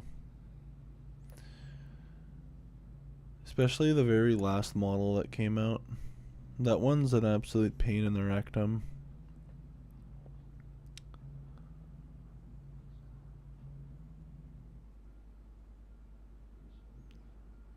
I have a video on my channel, but it's no voice. I think it's like a 5-hour video too.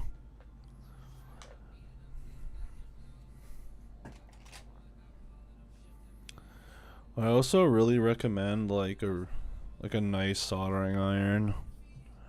If you're using like an Amazon special, like one of those like cheap $10 ones, I just wouldn't even consider doing the OLED with one of those.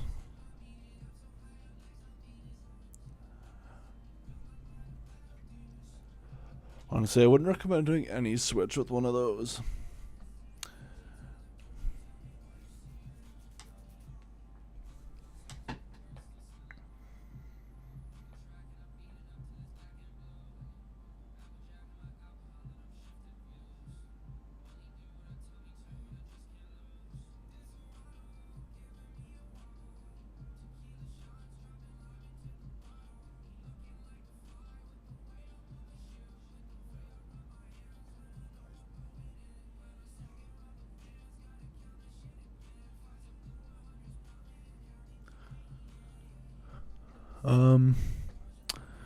I'd recommend the Pine Sill V2, just because you can typically find them on on Amazon Prime, or if not, then you can usually find like a local reseller that can ship it to you pretty quick, and they're free and open source. So it runs an operating system called Iron OS, and it has like a RISC processor, and it supports up to 28 volt USB-C using USB power delivery 3.1 standard, which allows it to heat up to like 350 degrees in literally a few seconds if you have the proper power supply and cord. and it supports USB-C and barrel jack. And the tips are well priced. They're like $10 each or so.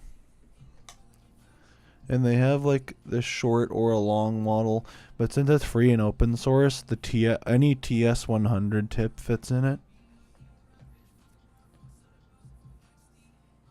This is the Pine Sol. This is the one I'm using. It's running 28 volts.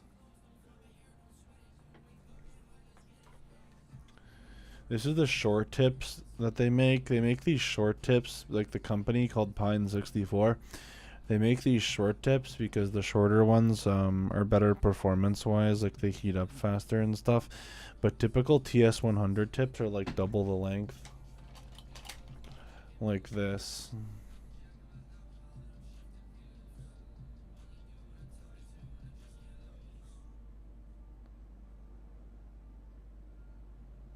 Yeah, the thing with cheap irons is like, one, the biggest problem is that their temperature control is complete dog shit. Like, even though the really cheap ones don't even have a way to change the temperature, but even the ones that do, like, they just, like, say they'd usually just have like a little thingy on them where you change it to like 300, and then like it just blasts like a certain amount of power it thinks will end up at 300 degrees. But with a Pine Sol or other higher end models, they actually have like a sensor to check what temperature the tip is actually at, and then it will apply heat as needed instead of just blasting it. And because when it just blasts power, you'll usually get up to a really high degrees without even trying to, or like without realizing it, and you can damage stuff pretty easily. And then also on the cheaper irons, usually they heat the entire tip instead of like the very tip. Like with the Pine Sol, there's still going to be some heat along like the shaft here, but it's nowhere near as high as a cheap one, because the cheap ones will be pretty much 300 degrees from the very tip to the shaft. But the shaft is probably closer to like 100 to maybe 150 or something instead of like 300 degrees. Yeah, they have a lot. It also has a lot of settings for the price range. You usually won't get like all this crap unless you spend like 200 plus on an iron. I'd also recommend getting some tip thinner, because as over time your tips will degrade and it can save your tips. And I recommend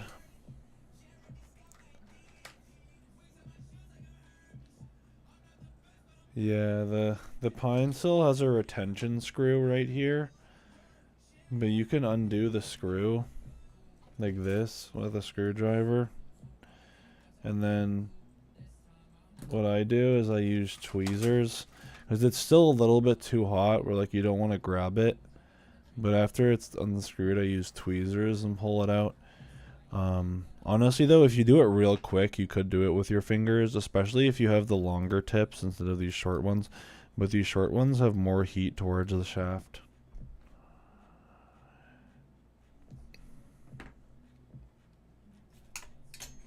You don't have to use the retention screw though, it's completely optional, but I like to use it because otherwise the tip will pull out sometimes. But for supplies, I recommend MG Chemicals for just about everything.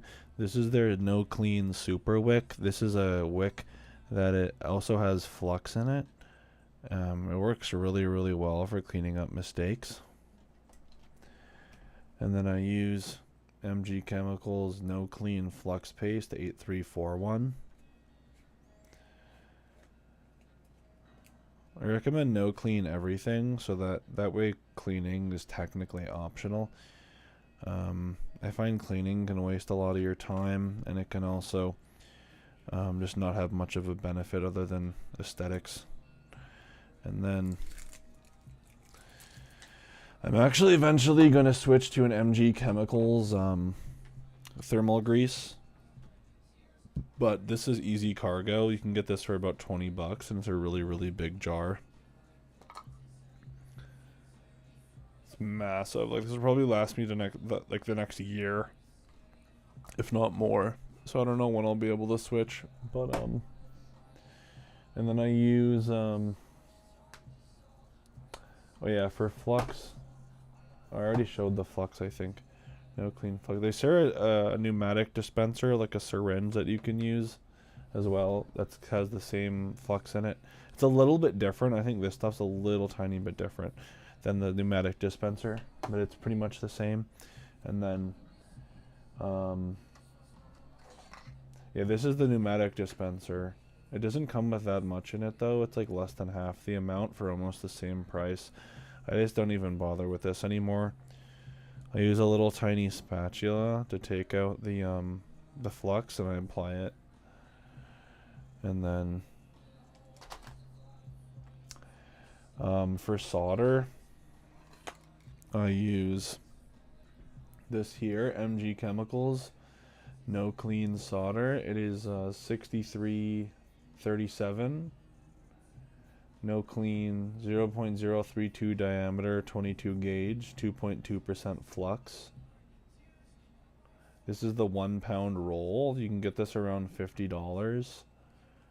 This thing is absolutely huge. This will probably last me also for the next year or so.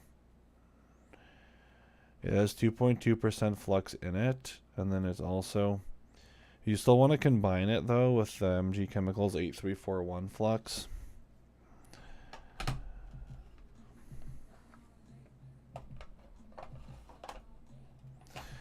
As of right now, for my wires, I use BN Tech Go high quality polyurethane enameled copper wire at a 155 temperature rating and a 30 AWG size.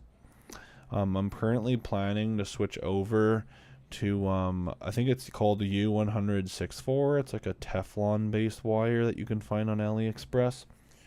I've just, from my understanding, they're a lot easier to strip with heat, and yeah, that's kind of the main reason. Because I bought this because this is called magnet wire, because it's meant to be stripped with heat in the solder instead of wire strippers, and it does its job. It works like that, but it could take you like a solid 30 to 60 seconds of keeping the wire and like some solder on your iron before it'll be stripped properly.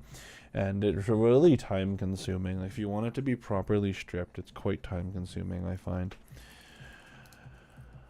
But yeah, hopefully the other wire I'm getting will be much faster. And then I recommend grabbing some, what is this called? This is a solder mask. With like you can get this on AliExpress. You can get it as a kit with the solder mask, the brush, and then you can actually get the UV light as well in a whole kit. This I bought separately, but you can actually get them in a whole kit together. This light is used for curing the solder mask. I also recommend a brush like this. You can find these on Amazon. Actually, this one's a little bit nicer. I actually use both of them quite a bit. But you want one with a really tiny strand because you want to be able to fit between the APUs capacitors to remove the thermal paste. And this one works really good for it. This one works decent-ish. I usually will start out with this one and then finish up with this one.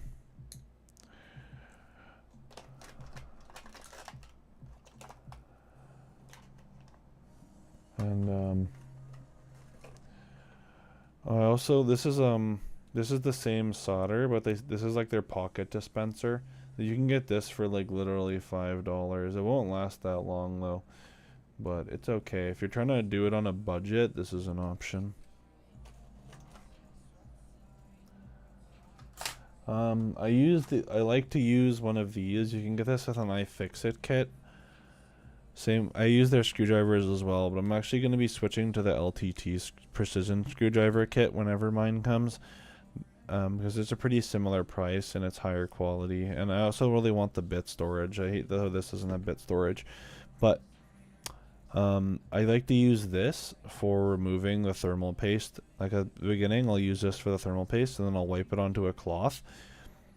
And then after that's done, I'll get this brush out, or this brush, and I'll put some alcohol on the tip, and then I'll wipe it all around, and then I kind of go through the capacitors, and then I'll do this one too. Usually I'll do both, and that'll do a pretty good job. And then I like to also use MG Chemicals double-headed cotton swabs. You can get 100 of these for like 10 bucks. Or I also like to use for cleaning these Kimtech science wipes. You can get these for like 10 to 20 bucks, and you get like 300 of them. And they're designed for like science, like tech stuff. So like they're designed to leave as little like little residue. Like, you know how some wipes, they leave like white residue on stuff. These are designed to like be as like residue free as possible. They are not perfect, but they do a pretty good job, and they're really, really well recommended by professionals. I also like to use MG Chemicals solder paste. This is low temperature solder paste. This stuff has a melting it will go molten at 138 Celsius. Compared to the solder spool, and this stuff will go molten at about 180 Celsius. And I find it is a big help because that 50 degrees is pretty big on the heat gun, because with the heat gun I find I can get this stuff to melt reasonably quickly, somewhere in like the mid 200 Celsius range. But with this, I find I have to go at least into the low 300s, if not like the mid 300s, and that can be a really big difference in terms of like safety and not damaging stuff.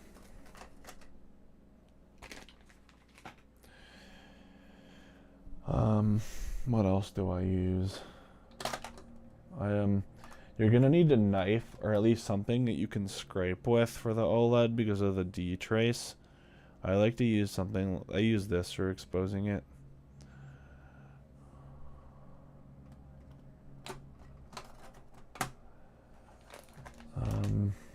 I don't know what else. Oh yeah, I use the I like to use this iFixit magnetic screwdriver mat. I put the screws. I have these memorized, so I don't need to read it anymore. But they give you a little pen that you can mark it up with, and then erase like the pen after with it, and you can label each one of the screws so you don't get them mixed up. You want to do this every time with an OLED, just because the screws can be a little bit confusing, and if you put like the USB-C screws into like the motherboard slot, you can end up damaging something, and you just don't even want to risk that. Yeah, you don't just need like an anti-static mat. Like every mat on the market will claim to be ESD safe, but what you need is one that's actually grounded and dissipative. I have an HP Fix mat. You can see the branding here, HP Fix ESD silicone soldering mat. This one comes with a ground adapter that plugs into the wall outlet, like it connects to the mains ground, and then it gives you. I actually had to combine mine with an iFixit ESD extender, but if you're near your outlet, the thing that the HP Fix comes with will work, but it goes into the wall ground, and then you're able to I can show you what it kind of sort of looks like. It looks something like this. It's not exactly like this, but this connects to the mat, and then this one connects to my wrist wrap, and then this goes into the wall outlet, like the wall outlet mains for a ground. And then, yeah, I recommend, yeah, you want to have this on the entire time, like no questions asked. Like I'd even consider getting ESD bags, like in case you have to get up from your workstation for a bit, you can just put it inside the ESD bag, like the motherboard or whatever. Because like ESD is a serious problem, and you want to do as much of the work as possible with the motherboard inside the console. I used to, for a while, I used to take the motherboard out instantly and then do everything because I'd have to take it out anyway. But recently I switched over to doing as much possible while the console's still in the motherboard, and then I only do the B wire and the the D0 adapter with the motherboard out. You wanna kind of, you don't want to speed run, but you want to like do it like a speed run and like a good like safe pace with having the motherboard out. Like you want to have it out as little as humanly possible. Obviously, you don't want to go so fast you're gonna break something, but it's really important. Yeah, just make sure the mat. I would recommend just getting probably the same mat, to be honest. But if you're gonna get a different brand, just make sure it's actually dissipative. There's like things that can check if these are dissipative, but as long as they advertise it being dissipative, that's fine. And then yeah, you need to connect it to the mains ground, so that so that the electrostatic charge actually dissipates instead of just staying here on the mat.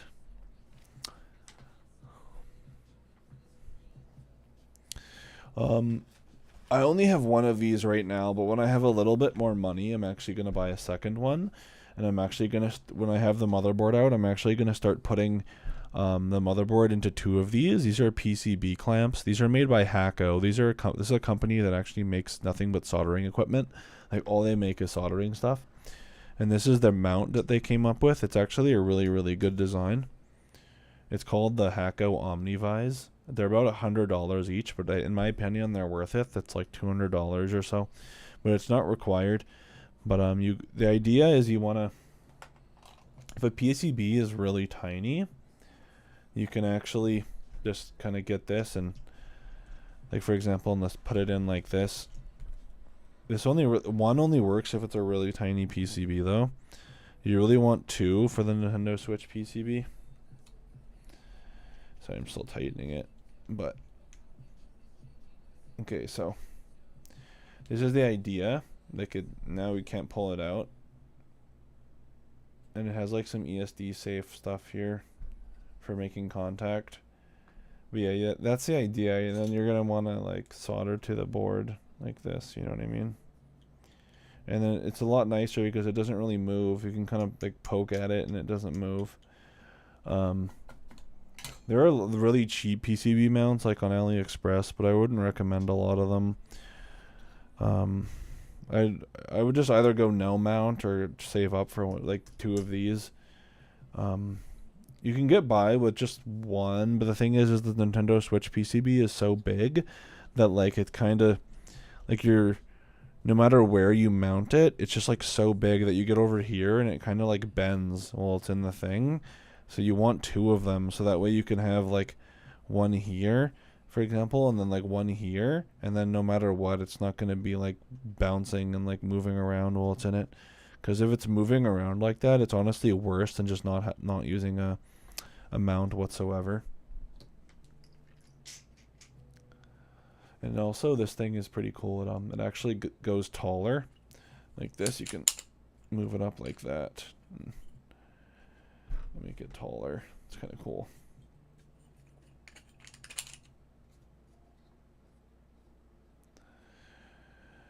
What else? This isn't mandatory, but I recommend, I don't know, I would recommend getting a liquid flux. I find this to be useful for some applications. I find because this flux is a paste and this is a liquid, and I find the liquid to be better in some situations, but most of the time working on switches I'll never use this, but sometimes I'll end up using it on other stuff. I use it more so for when I'm using like a hot air gun, but for when I'm using an iron, typically this will be pretty much always used. You'll also need some Kapton tape. You can get this on Amazon for like $5. I recommend this size. I forget the size, but I recommend this size. You can actually, you'll actually also need double-sided tape if you don't already have some. I wouldn't recommend getting Kapton double-sided tape. I've only tried this specific brand, but this is some double-sided Kapton, and I find it just doesn't work. Like it's just not sticky enough to keep the mod chips down. If I get really lucky, sometimes it's strong enough, but the vast majority of the time, it's just not, for whatever reason. And, yeah, I pretty much never use this now. It was kind of a waste of money. The double-sided tape I currently use is I use this Gorilla Tape. This stuff is extremely strong. Like, it's literally so fucking strong. Like, it's the strongest double-sided tape I've ever seen. The only downside is it's quite thick, and you don't have tons of clearance between the back plate and like where the mod chip rests on top of the APU shielding. So what I do, well, you want to do this no matter how thick your tape is, to be honest. But what I do is I get the tiniest little piece on the back because it's so strong. You don't need a big piece of tape. I'll get like a real tiny little sliver of it, like yay big, like that. And I'll put it onto the mod chip, and then remove the back piece, and then tape it onto the APU shield. And then once that's done, I use this tape, and I take a piece about I'd say just a bit bigger, so probably around here, a bit bigger than the mod chip, and I'll put it on top of the mod chip, so that way, even though the amount of clearance has been reduced, the Kapton tape will protect the mod chip from shorting out on the back plate, as the back plate is connected to ground.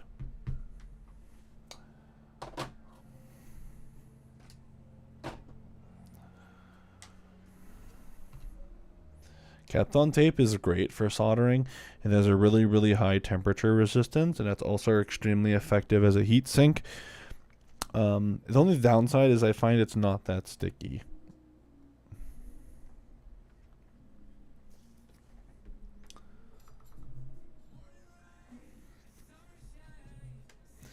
But it'll work fine for providing insulation to the mod chip.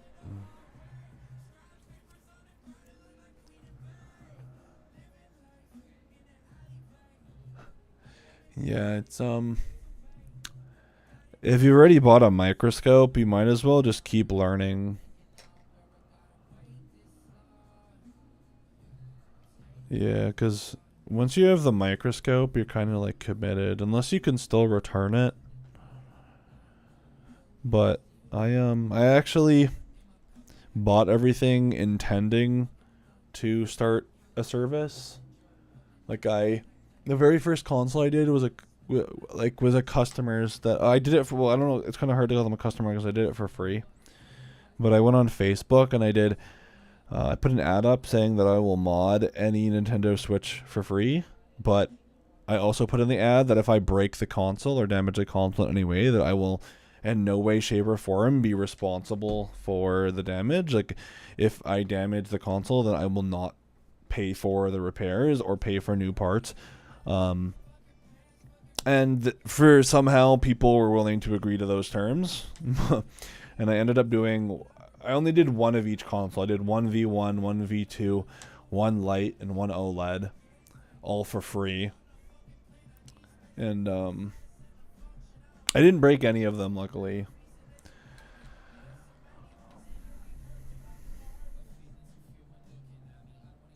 But yeah, if you bought all that stuff on Amazon, you should be able to return it. Even if it's semi-used, I literally return shit on Amazon like half broken all the time. Like, they don't give a fuck. And MG Chemicals, like, pretty much all their stuff's on Amazon. I buy all my stuff on Amazon, pretty much. DigiKey is also a really good website for this kind of stuff. DigiKey has a ton of stuff.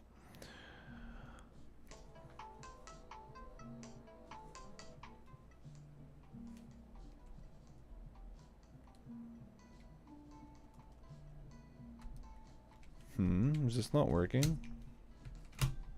Oh, that's not good. Oh, no.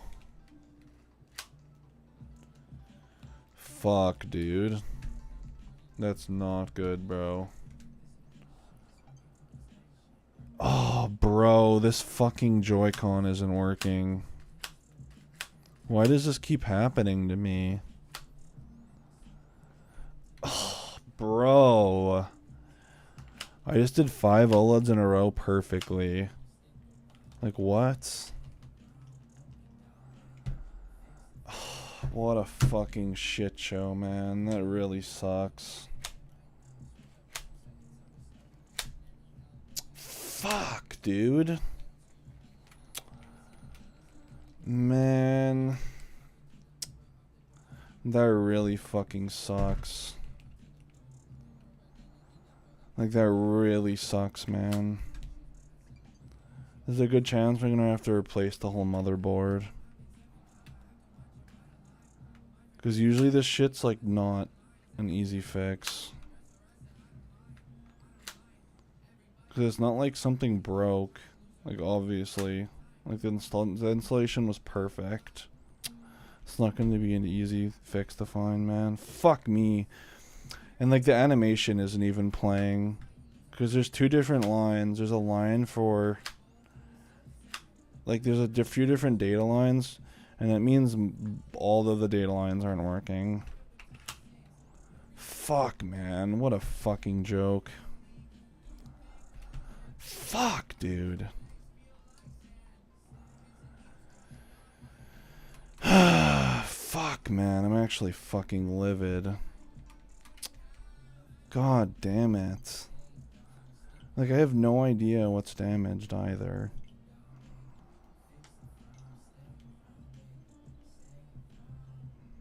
I think I'm gonna need to pay someone that does repairs. I'm not really much of a repair guy.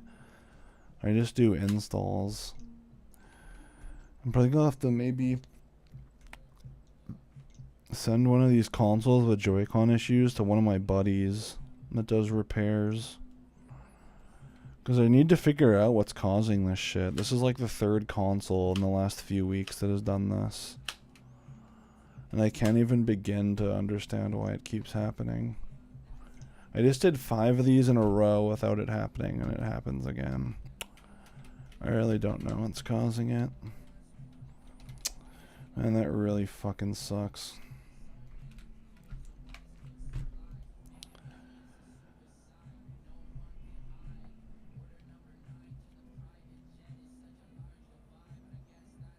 Fuck, man. I might have Joy-Con rails that I can try and replace the rail with. But I highly doubt it's the fucking rail.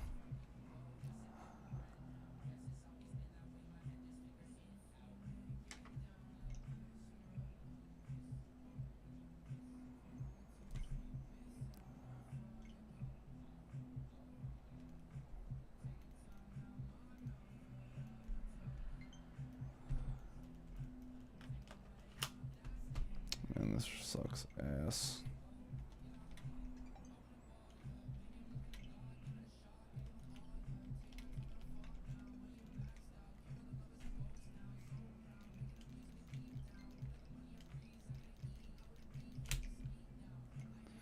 It's so fucking weird because it's literally charging, like it's charging the Joy-Con.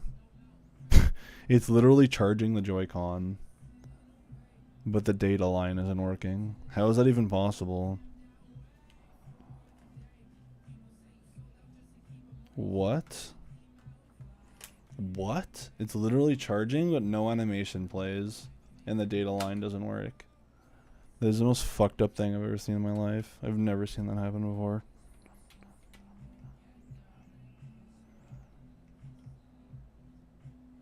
I think it has to be a hardware issue. There's no way it's something else.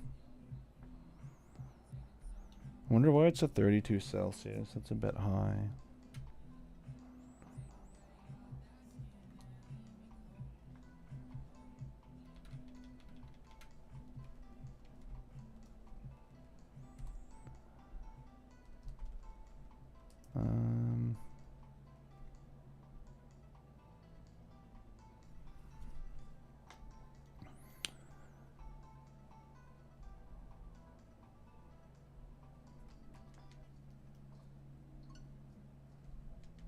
Man, I'm actually fucking livid. Cause it's like one thing when you know what you did wrong and like you can fix it, but it's like I don't know what the fucking issue is. Like that install was literally perfect. Like fuck. What a fucking piece of shit. The only good thing is that like since it's just like a Joy-Con issue is that these still retain like a value of over $300. It's like, so like, or it doesn't really cost me anything to replace them. Like, it's just really inconvenient for my customer because now they're probably gonna have to wait a week or two, at least, for a replacement. I don't know. I hope I can just fix it, but I usually this shit just doesn't fix. Usually it just refuses. So I don't know. We'll see.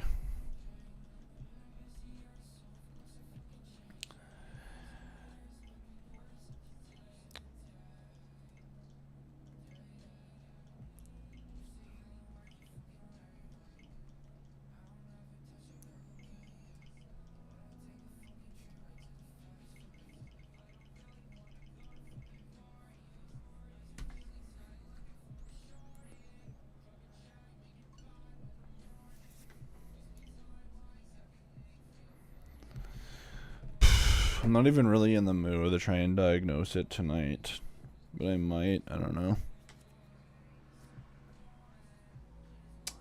Fuck, I'm livid, man.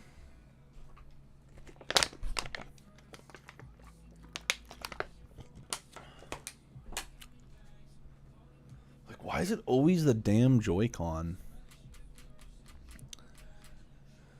Like, couldn't it just be like the Bluetooth not working or something? Like, fuck.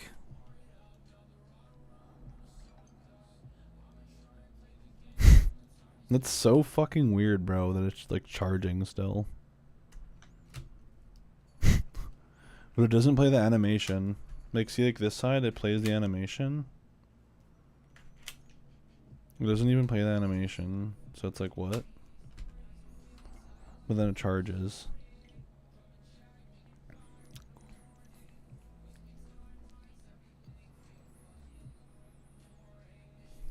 It could be something as simple as there being like flux in the FPC connector, but I don't think so.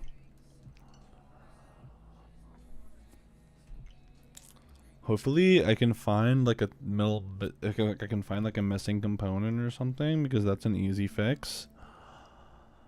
But if it's not that, then I don't fucking know. My only guess would be replacing the FPC, but that's a fucking gong. That's like an absolute piece of shit to do. It's a whole thing.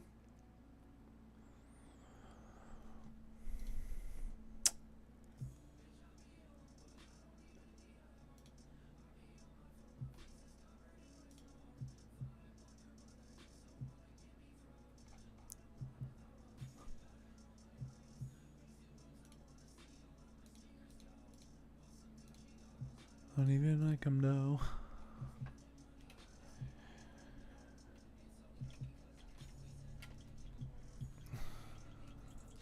I need that for the door.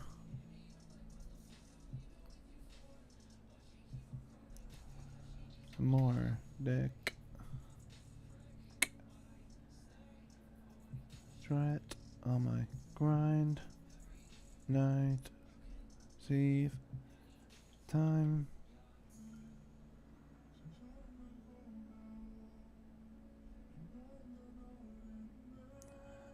Desert.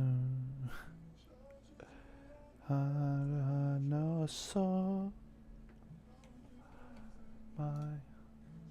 Man, my music is so quiet for you guys. I didn't even realize.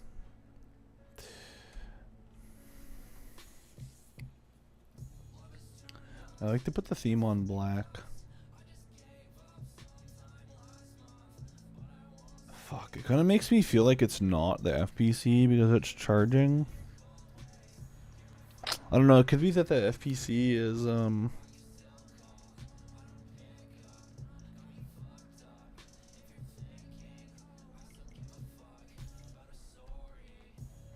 FPC could be like, it could have like a bunch of flux in it, and like only one of the pins is like one of the data pins is like proper, or the power pin, I guess.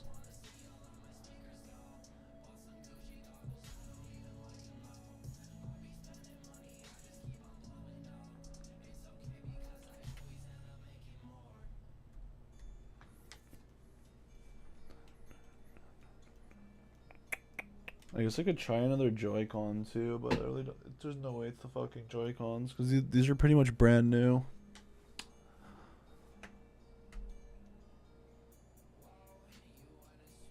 Like in this state, they work perfectly fine with like a USB-C controller.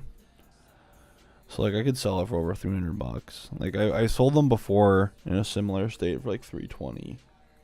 But if obviously fully working, they sell for like 450. I'm talking about Canadian, but yeah, I don't know.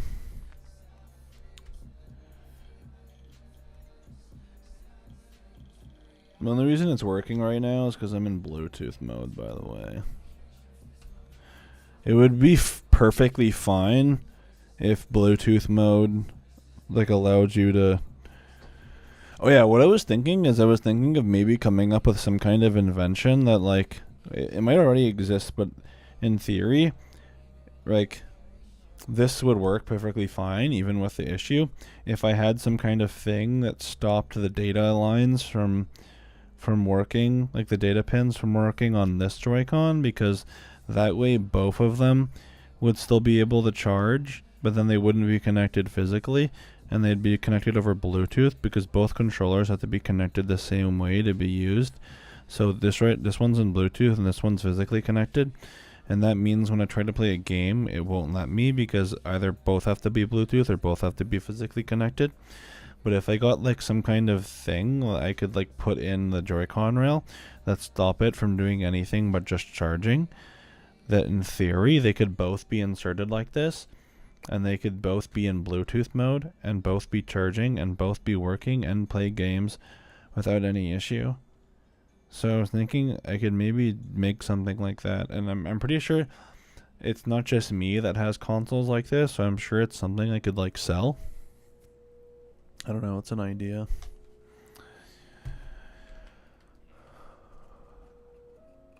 The only lame thing is that it's kind of annoying to use the console when the controllers have to be in wireless mode.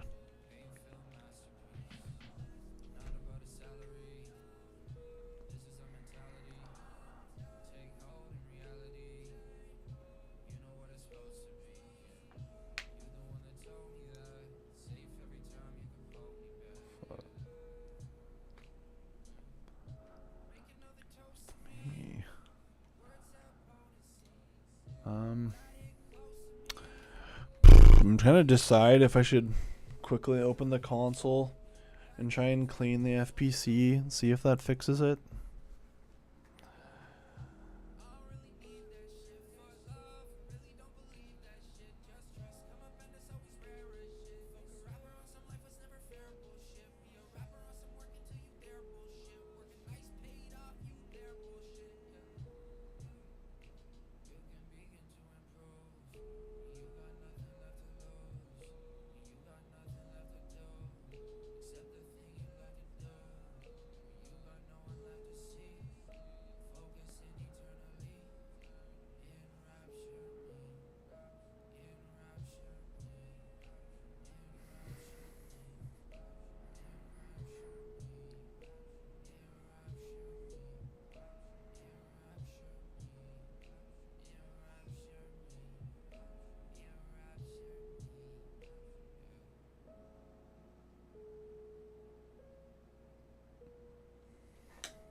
Yeah, I really hope it's something easy. I fucking have no idea though.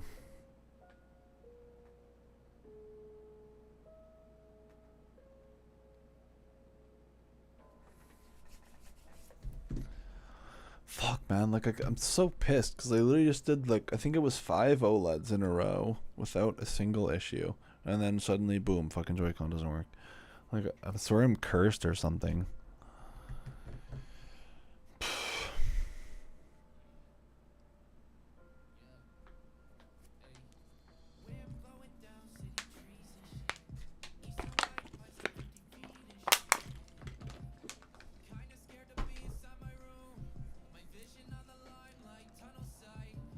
Like fuck, I can't even begin to think like how that could have happened because I don't do any work near the Joy-Con FPCs.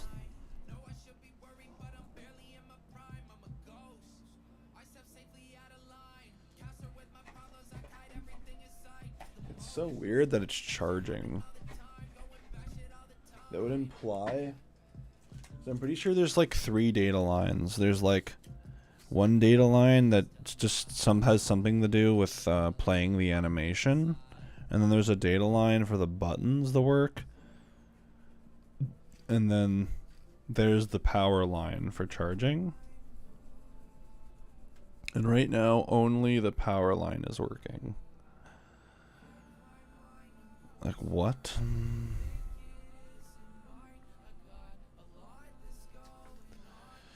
That would mean at least 2 pins would not be in contact, which is odd, to say the least. I have replacement FPCs, but it's like, I don't even think that's the problem.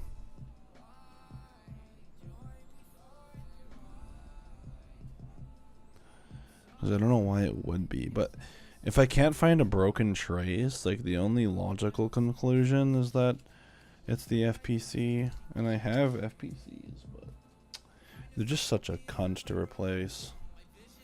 Doing anything with a hot air gun is just a bitch.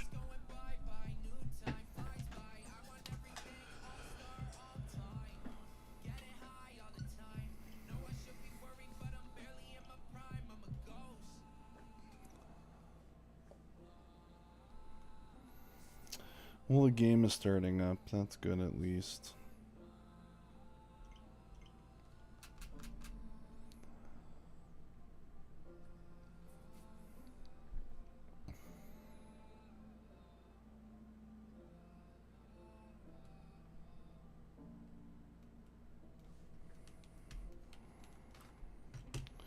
I could try quickly replacing the rail.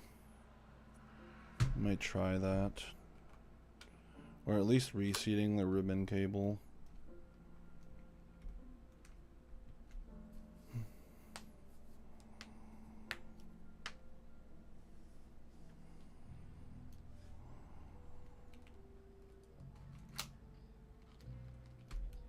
Yeah, still not working.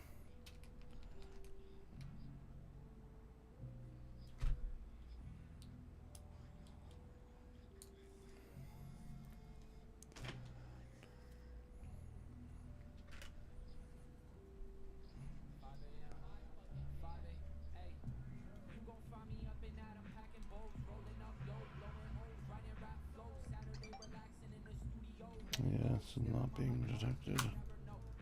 Nothing.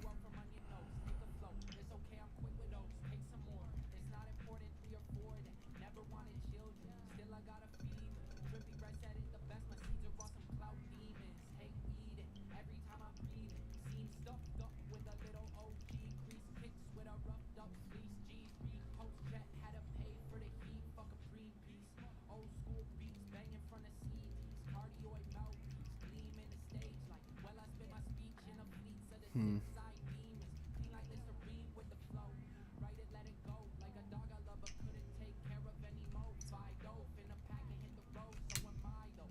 Hmm.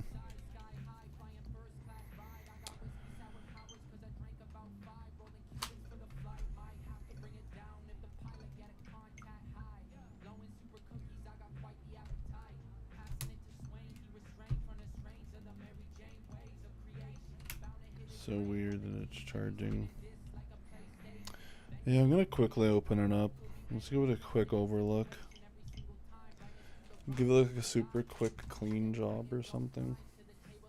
Fuck, that blows my dick, dude.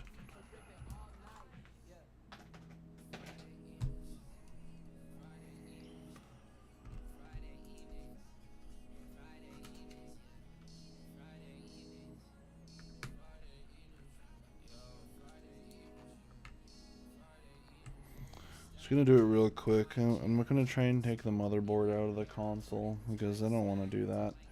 I'm gonna give it maybe 30 or 45 minutes, and if I can't fix it within that time, I'll just pack it up and go to bed. What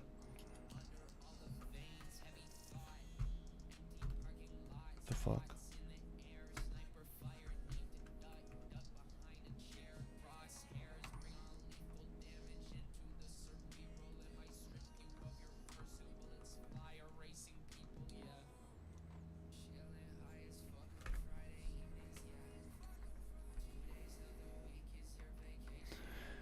I don't know. My current bet is on flux being in the connector.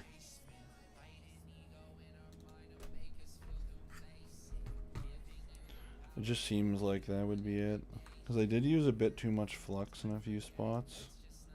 But I don't know how the fuck it would have gotten in there. It just seems really unlikely.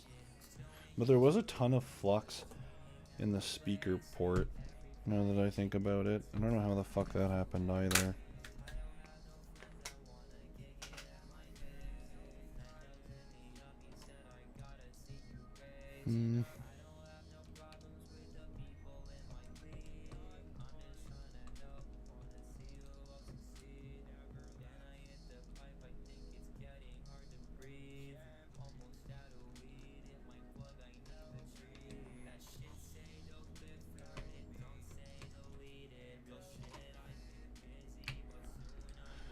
Man, I really hope this is an easy fix. It looks like it's kind of being crushed a little bit. It might not be installed properly. You know what? I think that might be it. I really hope that's the problem anyway. I'm not sure though. We'll see.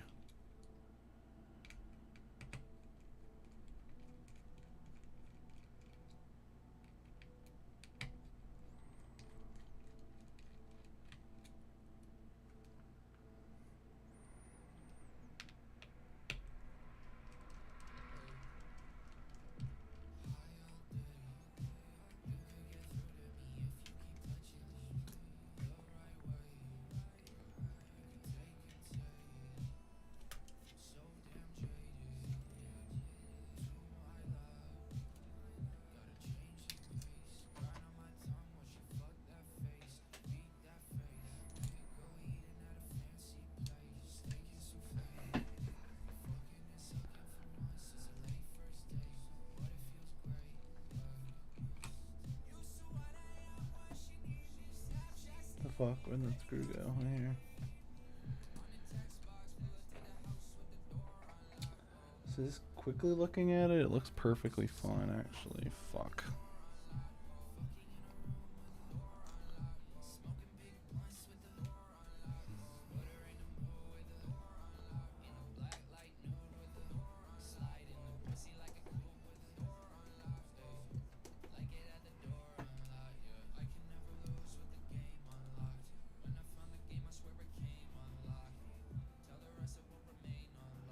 Damn. Wait, so this is actually the right one, not the left one. Oops.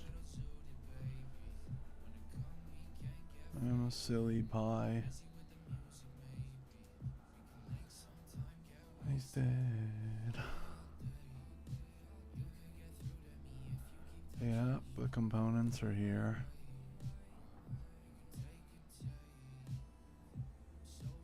Wait, so let me look at the front again.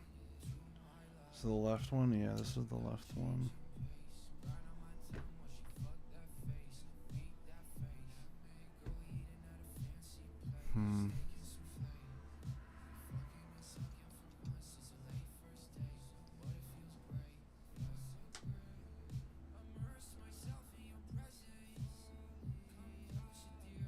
Yeah, this already looks perfect.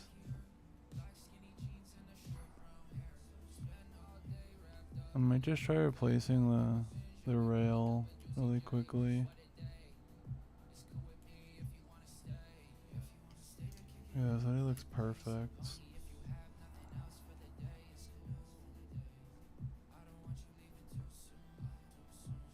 Like, what?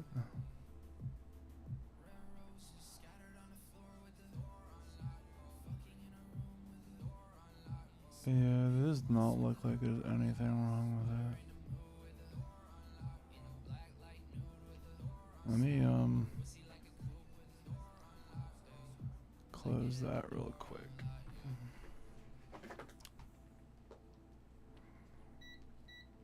Go in continuity mode. Let's check these pins.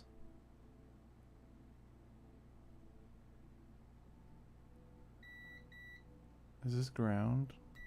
Yeah, it is. Okay. Is this also ground? Is this all three ground? Let me pull up the board view really quick.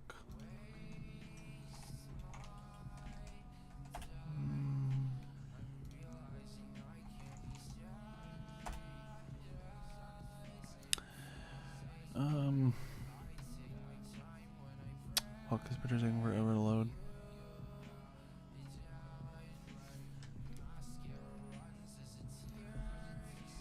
Let's try and get some more light on this side.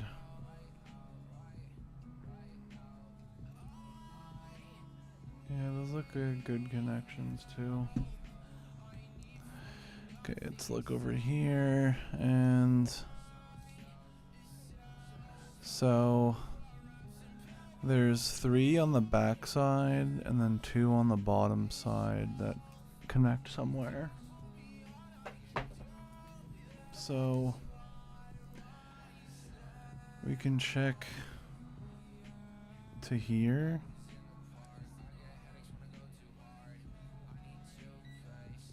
Oops.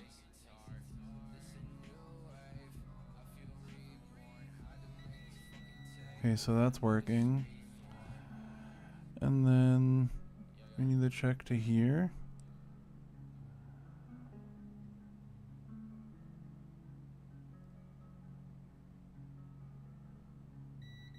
Okay, that one's working.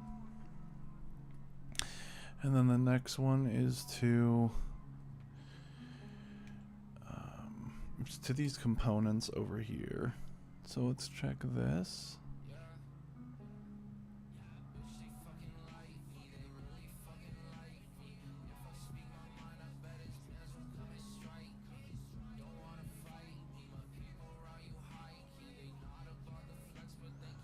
Oh, we're not getting a beep. It could be this rail. That's weird.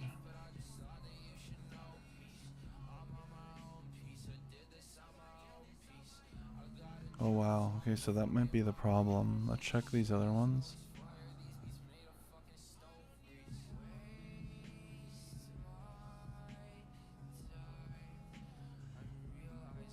Huh.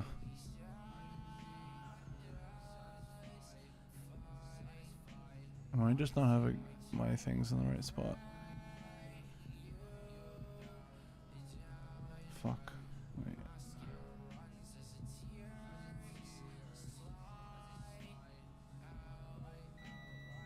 Okay, that's getting a reading.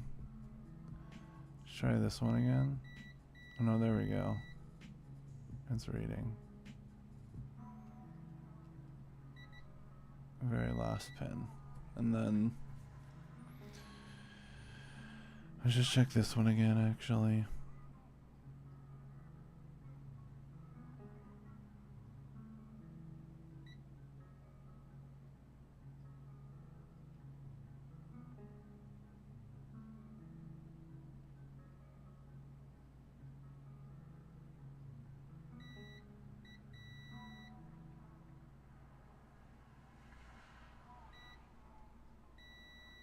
That's definitely working. Okay, and then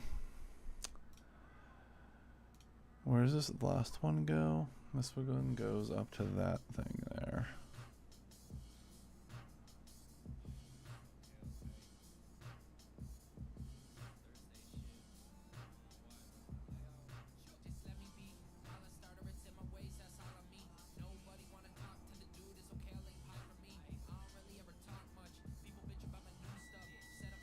Yeah, so that's also working. So all of the lines that go somewhere are working fine. So it's not the FPC.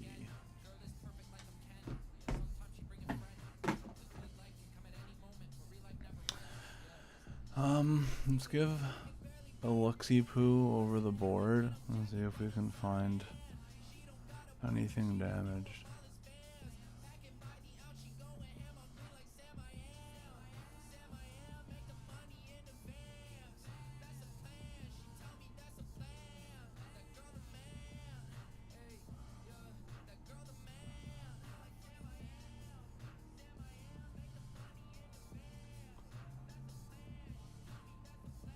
This tape is trolling me. I guess I'll remove it. It's super easy to put back. Oh shit, there's some thermal paste on my finger.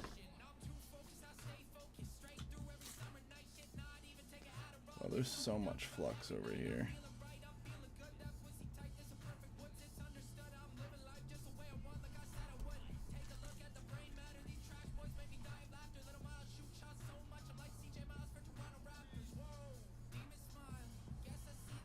So much flux over here. How did that even happen?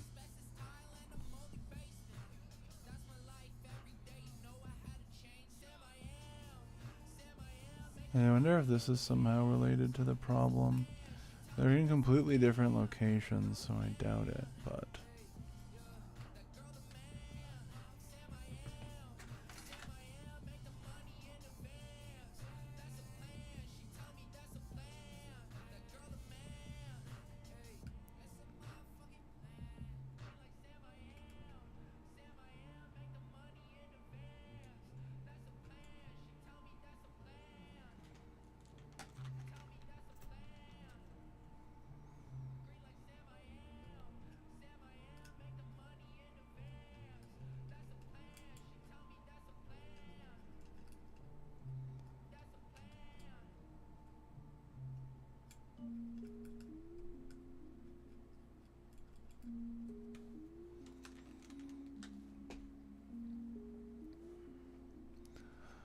looks a little better.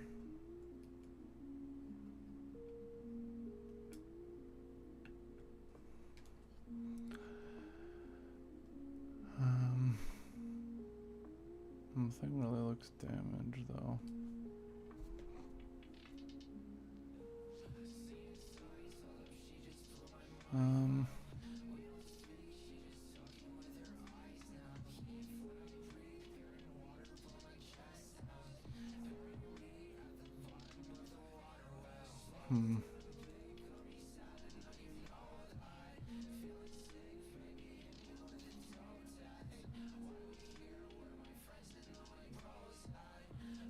That chip looks a little sus. That's fine. I wish I could put the microscope view on the stream right now, but it's not wanting to work. I'll try it again anyway. What the fuck? Where's my mouse? Oh, here. Yeah, that shit ain't working. But let's keep looking.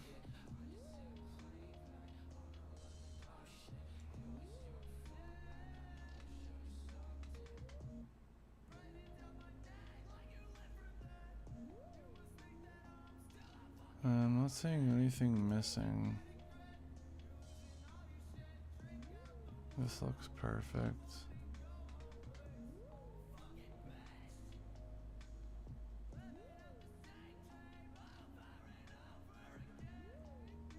Yeah, I don't know. Nothing looks broken.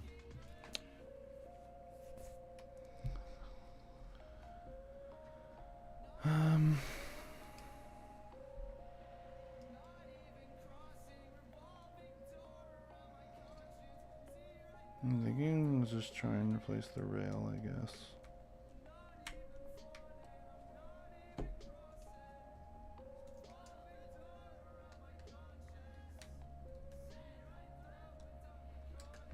You know what? I think I can actually try the rail without fully replacing it.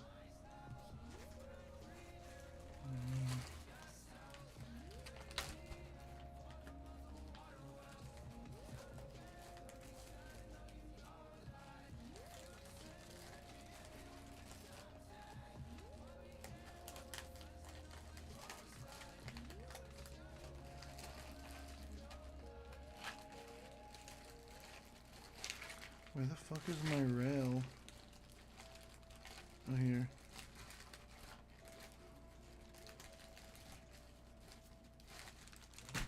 You know what? Before I do that, actually, let me try and put a bunch of alcohol on it.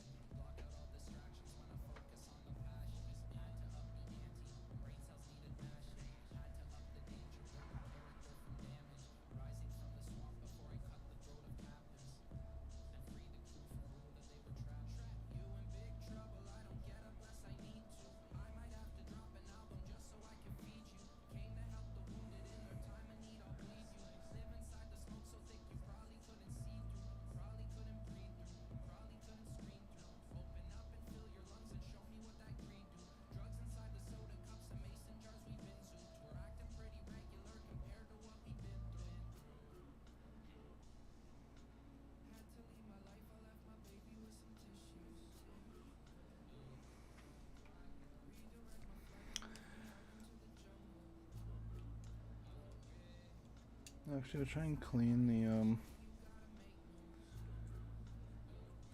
the ribbon cable. Try that.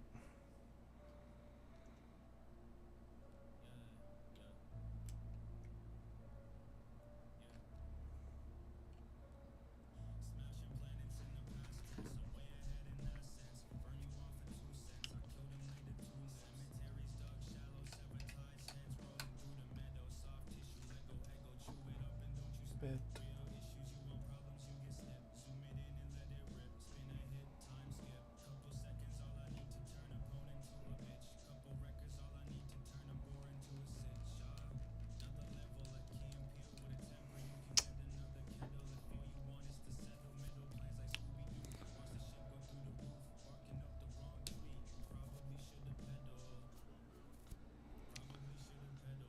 What? No SD card. Oh, I forgot I took it out.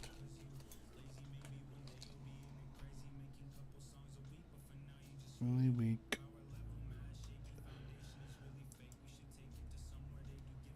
Bet your sake. There. Now.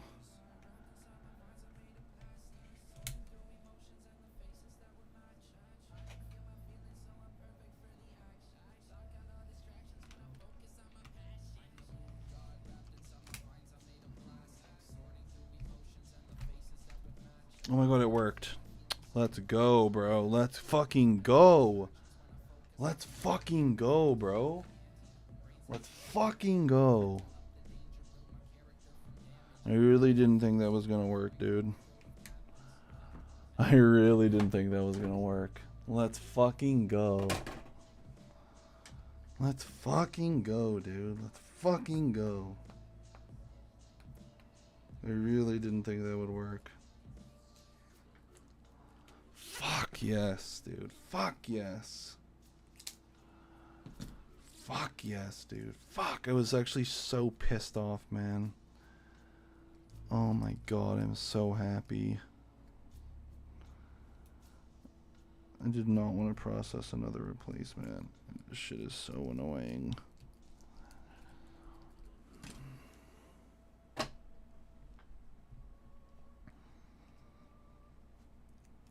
Put that in. That in. Put this back on.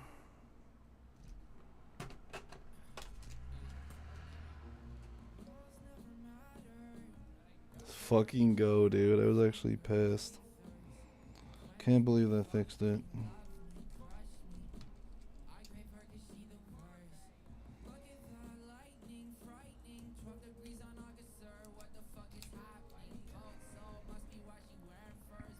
Never leave your SD cards in, by the way, when you're working on them. It can cause issues.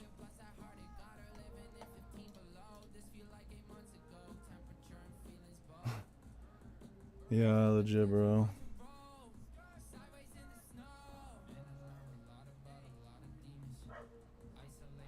For real, bro. I was actually fucking pissed, man. I was actually so fucking pissed.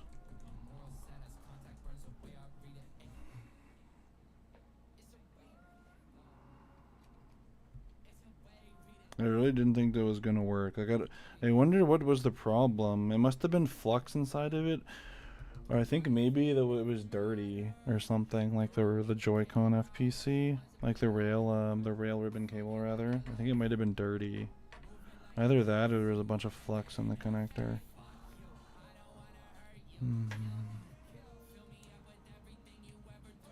I already sent a message to the customer saying it didn't work.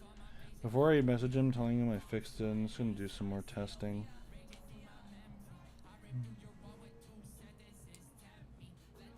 I'm pretty sure it was working though. Unless I trolled myself, I'm like pretty sure, because it was the left Joy-Con rail. Right, yeah, it was the left side, and the left side was working in Heck 8, and Heck 8 doesn't work wirelessly. So I'm like 90% sure it works. Unless there is a weird issue with like maybe the shielding being too tight. It's causing some kind of weird issue.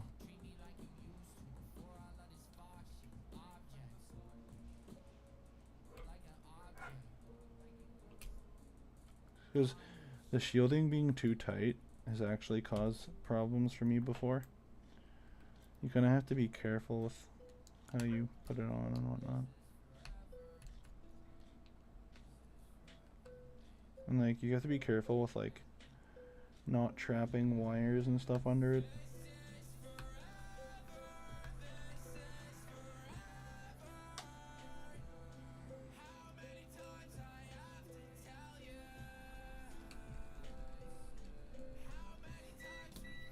Just check these again.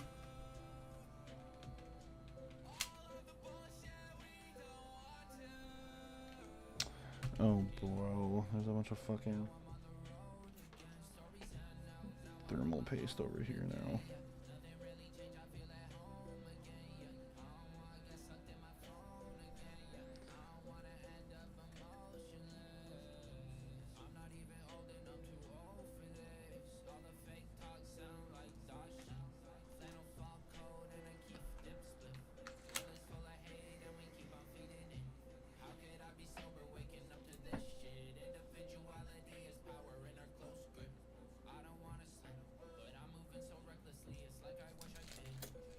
How do I put the SD card right here?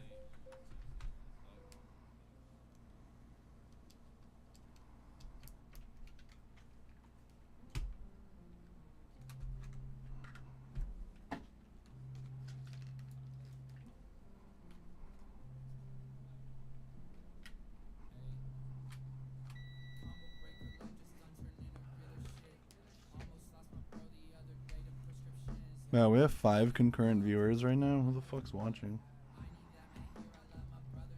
It looks like it's still working, but now there's an issue. It could be a Hecate problem. Let's try booting an Eminent. But it was constantly pressing left with the analog stick, which is weird.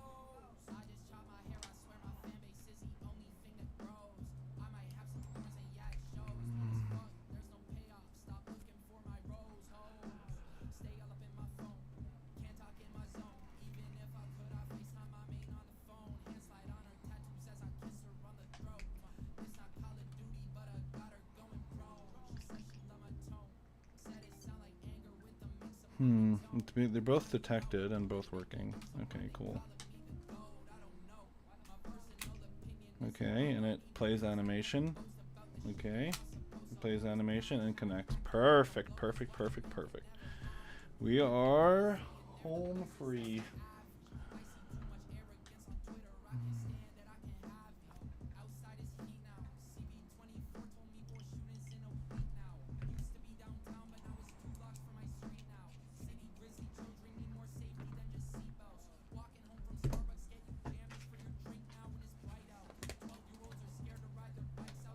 Lights outs. Wanna cry now.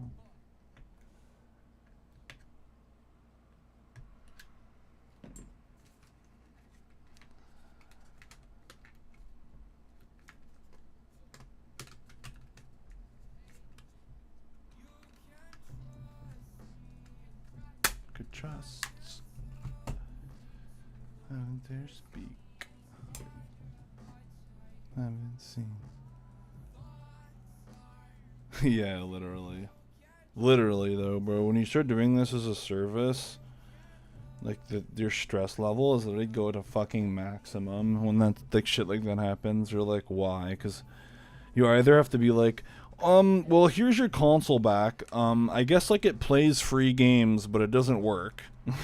Or you have to like replace the motherboard. And the thing is if you break it enough that it doesn't work for shit, then you'll have to probably sell it just for parts. And if you have to sell it just for parts, you're probably losing money on the customer.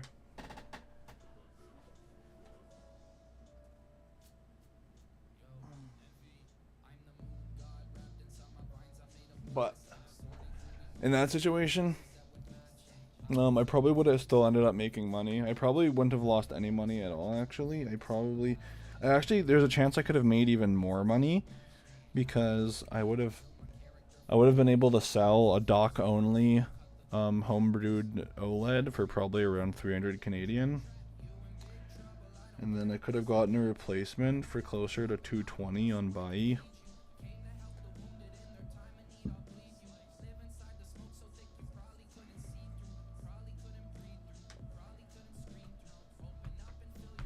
But I don't know, it's just really bad for the customer because unless I have another OLED motherboard on me, it takes a while to get another one in at a good price.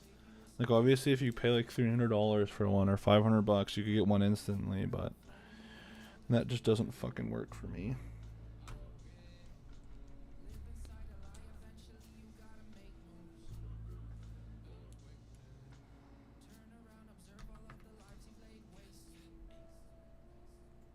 A lot of people charge around 300 Canadian for the OLED Pico Flies.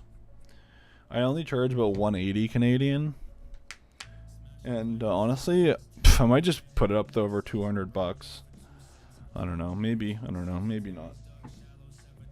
Because it doesn't take me that long to do, to be honest. The only reason why I'd want to do that is because it's having the higher price point like really helps with like covering myself. Or like covering damage, rather. And it is also obviously super useful when nothing bad happens and you just get paid more money. I know when the OLED first came out, people were charging closer to 400 Canadian, which is fucking insane. The console new is $500. And then people were charging $380, so people were paying basically $880 to have a modded OLED, which is fucking nuts.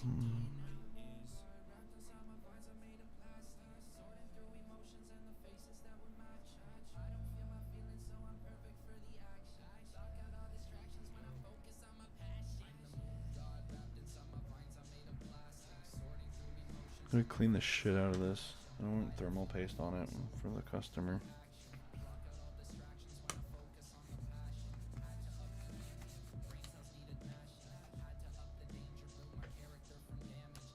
I'm just so happy it's working, man.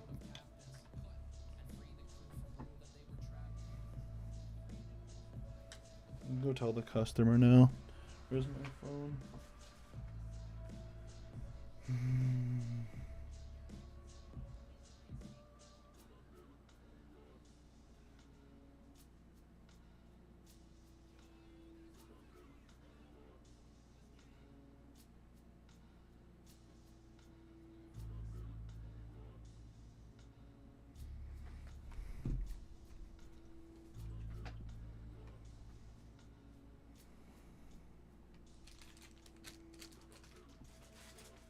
Oh, so if you start doing this as a service, I highly recommend buying a bunch of replacement screw sets on AliExpress. They're like $1 each, and you get every screw for the console.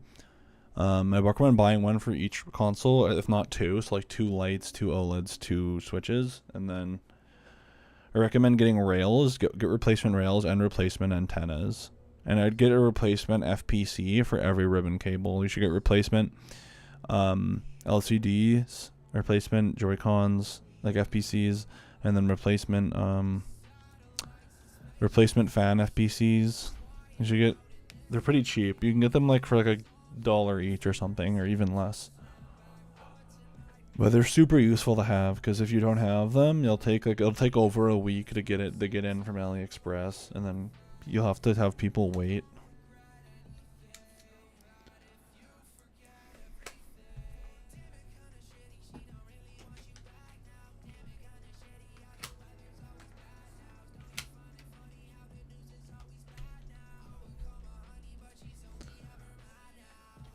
I'd also really recommend start learning how to use a hot air gun if you plan to do this as a service, as it'll be very useful in many situations.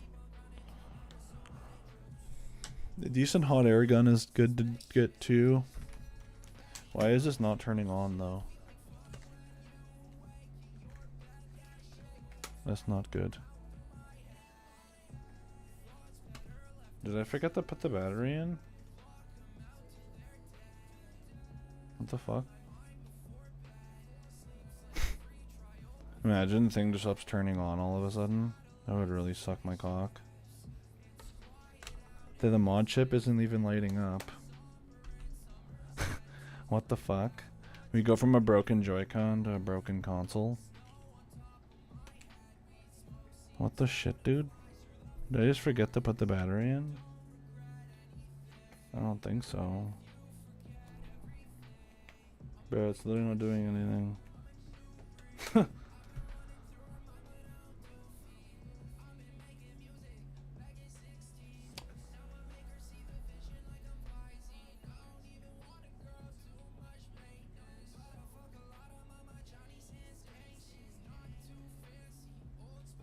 Oh, I think it crashed. I think it's okay now. Yeah, we're good. It was actually on. Like, it was just on in a crashed state.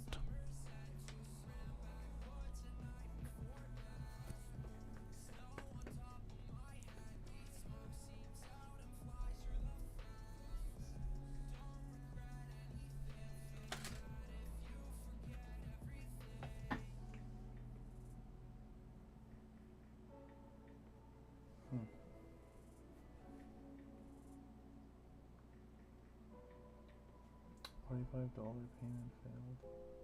Interesting.